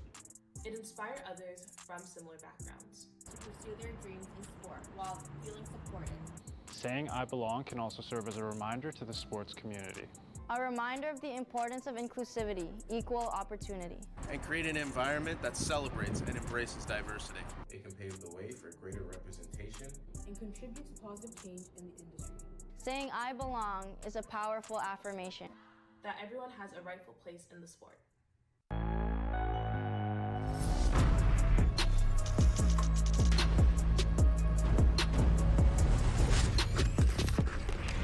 So, how does it feel? Just right.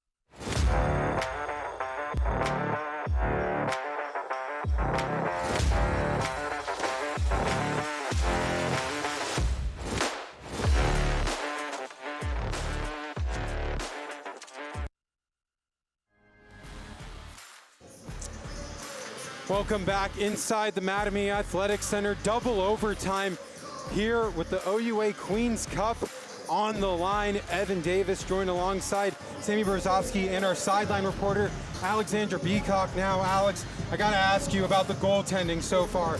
Alexei Gravel and Kai Edmonds doing everything in their power to keep this game tied.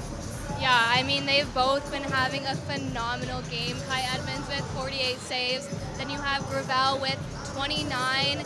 You know, the teams are so similar in that aspect with their goaltending.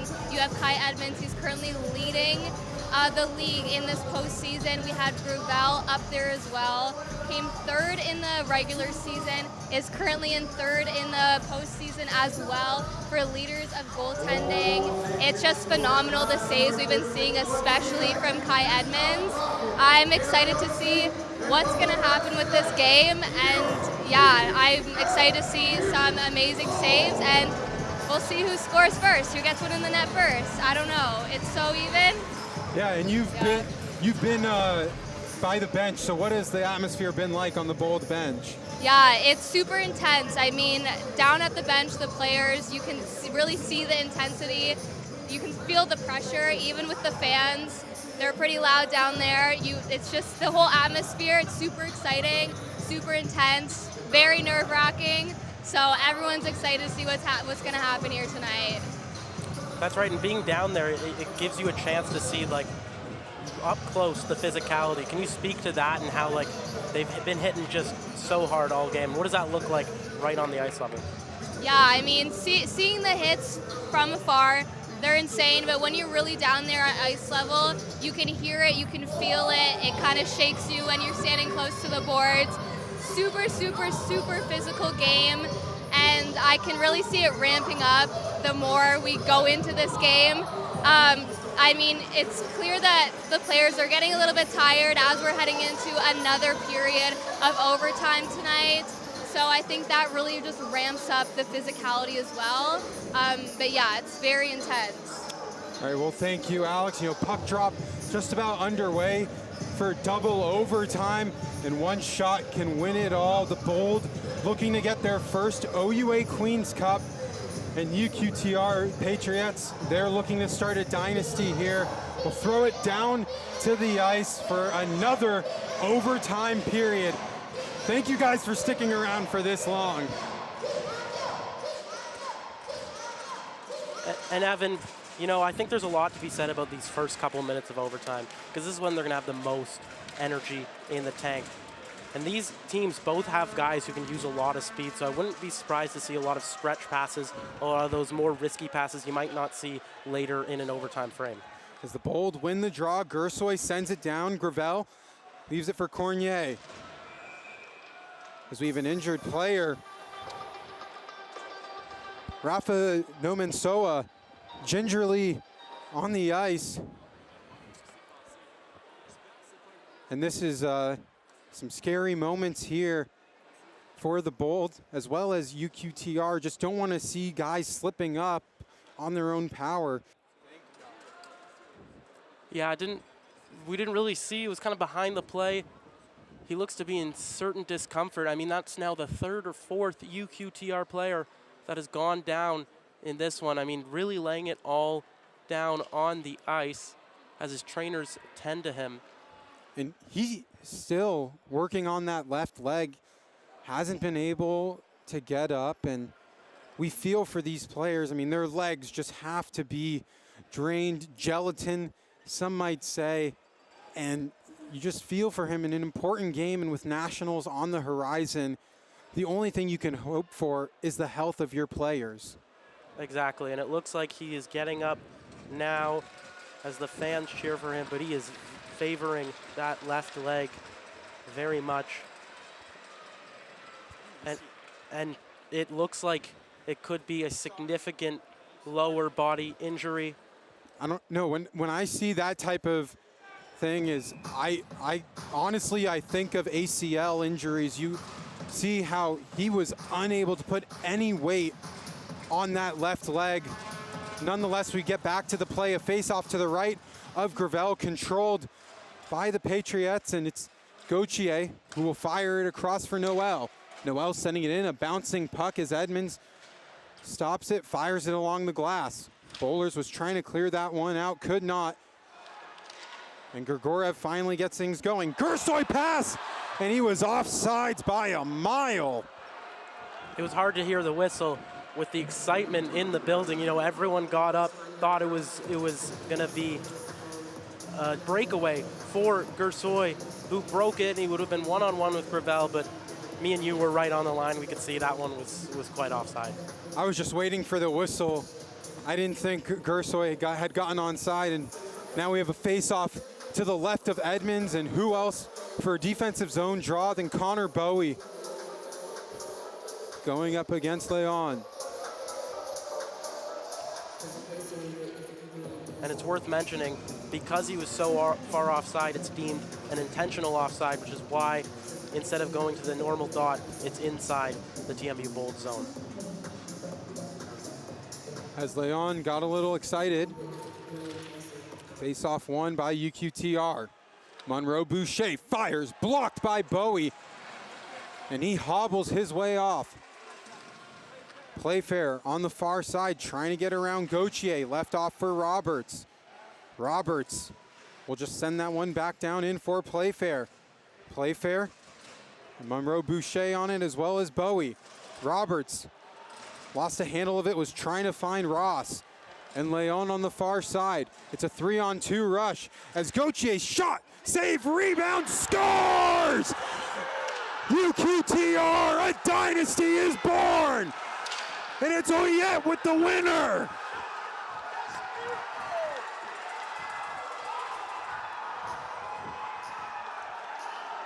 And what a game from the UQTR Patriots.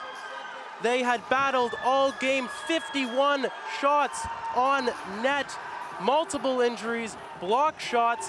We're down in the third period, and they found a way to claw back their way into this one and take down the TMU Bold away from home. And the UQTR Patriots, 3 straight OUA Queens Cup championships, all 3 done on the road. And for the first time since 2010 to 2012, we have a new three-peat in the OUA. Building a dynasty indeed. And we talked about their legacy that they've left on the OUA, 13th in program history. I mean, they are truly a force in this conference, and they'll be riding high into the Nationals, where they very may well play off against the TMU Bold. I mean, what a tenacious game from them that really speaks to how aggressive their team is and how determined their team is. I mean, we saw countless players go down, and what a moment it is for Milo Wallet to score that game winner, to put it past TMU Bold goaltender Kai Edmonds and capture the gold away from home, away from their province. Yeah, and Milo Wuyet, a 3-game goal streak, hadn't scored in the team's first 4 games. This is a guy who had 8 goals in 28 games. No doubt our player of the game, a shot that just snuck under Kai Edmonds, and Wuyet was there on the rebound to pounce on it. And what a moment for UQTR, 11 rookies on this roster, and you still see the veteran leadership, as there was a shot from Gauthier, and unable to corral that one was Edmonds. I mean, it was a very tough shot from Gauthier, and it just slipped away. But Edmonds, he had looked solid all throughout this game, all throughout this championship final. He kept the TMU Bold in it, unable to get across the crease for that one. Cameron wasn't able to slide behind him. And you can see how much this means to this young roster. You can see how much a championship means to them. And OUA, I mean, that is about the best hockey you are going to see. Goes to double overtime, over 80 shots in this game. A bunch of guys just putting their bodies on the line, you know, a bunch of super creative plays, and just an extremely exciting game to watch that culminated in a great moment for the Patriots. And Kai Edmonds, 48 saves in the loss, did everything in his power to keep TMU in this one. But you see the veteran leadership from the Patriots, and for the TMU Bold at least, this was a season that they wanted to prove that they belonged at Nationals. You know, the host seed automatically locked into the 8th seed, but head coach Johnny Duco wanted to prove to the league as well as his players that, you know, we're still capable of being in this moment. And with the seeding on Monday, it's interesting to see where UQTR lies. That's right, and I mean, UQTR, obviously, this is one step on their ladder to go. For the Bold, they still have the Nationals as well.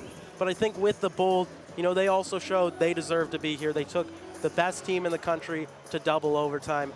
They were within inches multiple times of winning it all. But instead, it's the UQTR Patriots who emerged victorious. I mean, we saw their skill all throughout the game, never counted out. Even when they went down, they looked like a force to be reckoned with. And I mean, it's a great, exciting game for OUA as we take a look at the game story here. UQTR, they started and established their dominance early. And for them, they move now to 4-1 in these playoffs. When scoring first, you saw Connor Bowie tie this game up. Carson Gallagher, a gorgeous move, and Fournette on the doorstep, left untouched.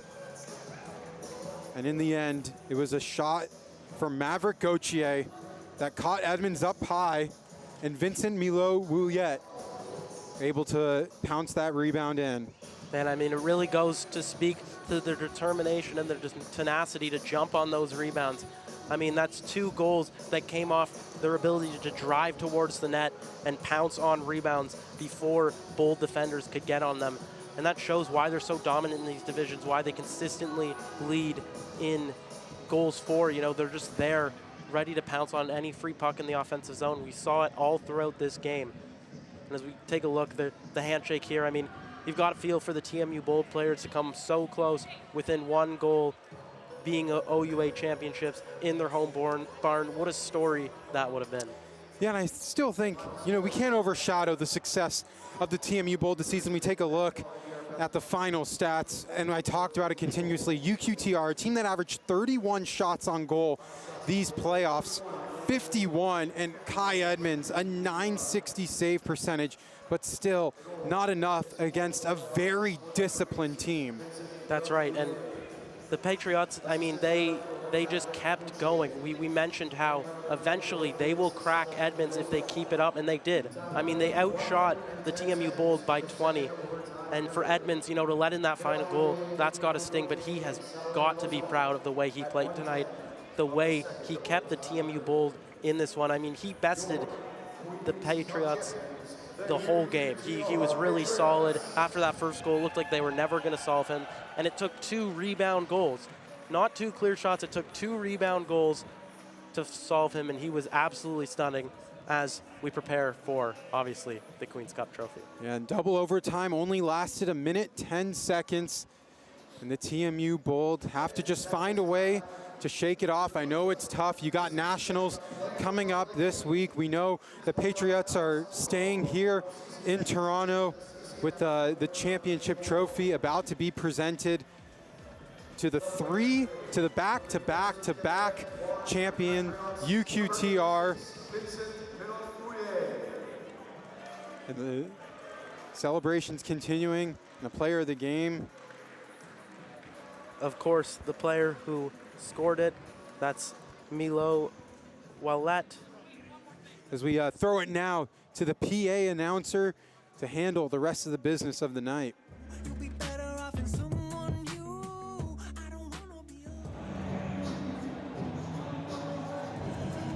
Fans, it's time to hand out some hardware.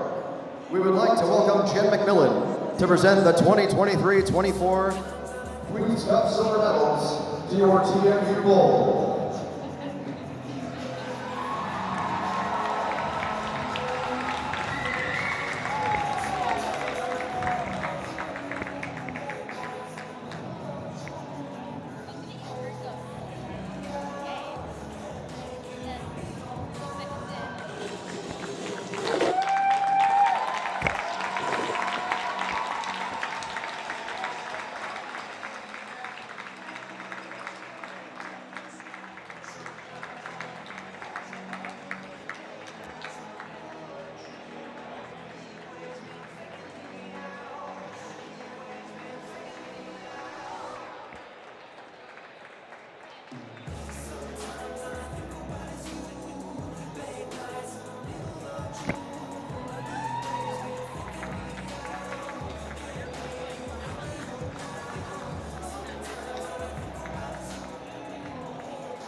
9 men's hockey champions, the University of Quebec Trois-Rivières Patriots.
Fans, one more round of applause for your 2023-24 Queen's Cup champion, the UQTR Patriots.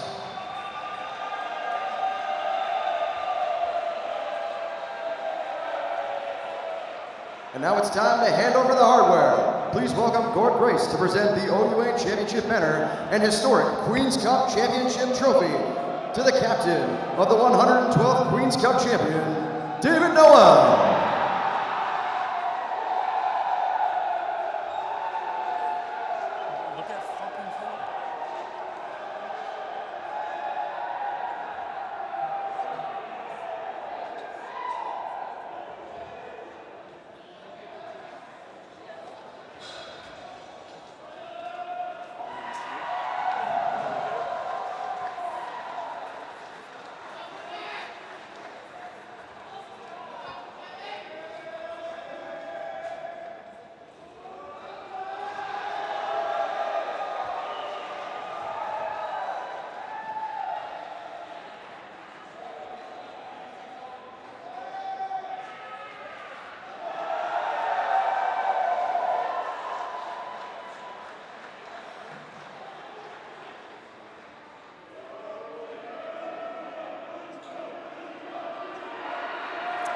As we welcome you back inside the Mattamy Athletic Center, UQTR celebrating as they walked away with a 3-2 win in double overtime. You just saw Wuyet hoist the trophy, and what a goal that was for him. Not giving up on the play. The puck squeaked by Kai Edmonds, and Wuyet made no mistake burying the empty netter. And I mean, that was really the mantra of the UQTR Patriots the whole game. I mean, they just didn't give up. They went down, they came back. They lost a couple players, they came back. And they just kept it going. They never lost sight of what their game was and how they could play. And in the end, it worked out for them. They had 51 shots. They just, in suit, never gave up. Yeah, and a dynasty born here in downtown Toronto, a UQTR team that had 11 rookies, but you couldn't tell based on their level of play tonight. No, you couldn't. And I mean, you talk a lot about the veteran presence and stuff, and it was new for them, but it wasn't new for the program. You know, the program is always here, always around, always making a case for the Queen's Cup. And with the rookies, I mean, they are truly the fundamental backbone of this team, supported by that core that has been here, have won those championships, and that now have etched their name in history. I mean, this is a dynasty like no other in the OUA, one that I'm sure all teams will be looking to knock down next season. Yeah, and with that, the Bold still have a lot to look forward to. They head to Nationals this upcoming week, but for myself, Sammy Brzezowski, our sideline reporter, Alexandra Beacock, and our entire crew behind the scenes, we thank you guys for tuning in and staying with us for what was an exciting OUA Queen's Cup that culminated in UQTR winning their 3rd straight. Take care, guys.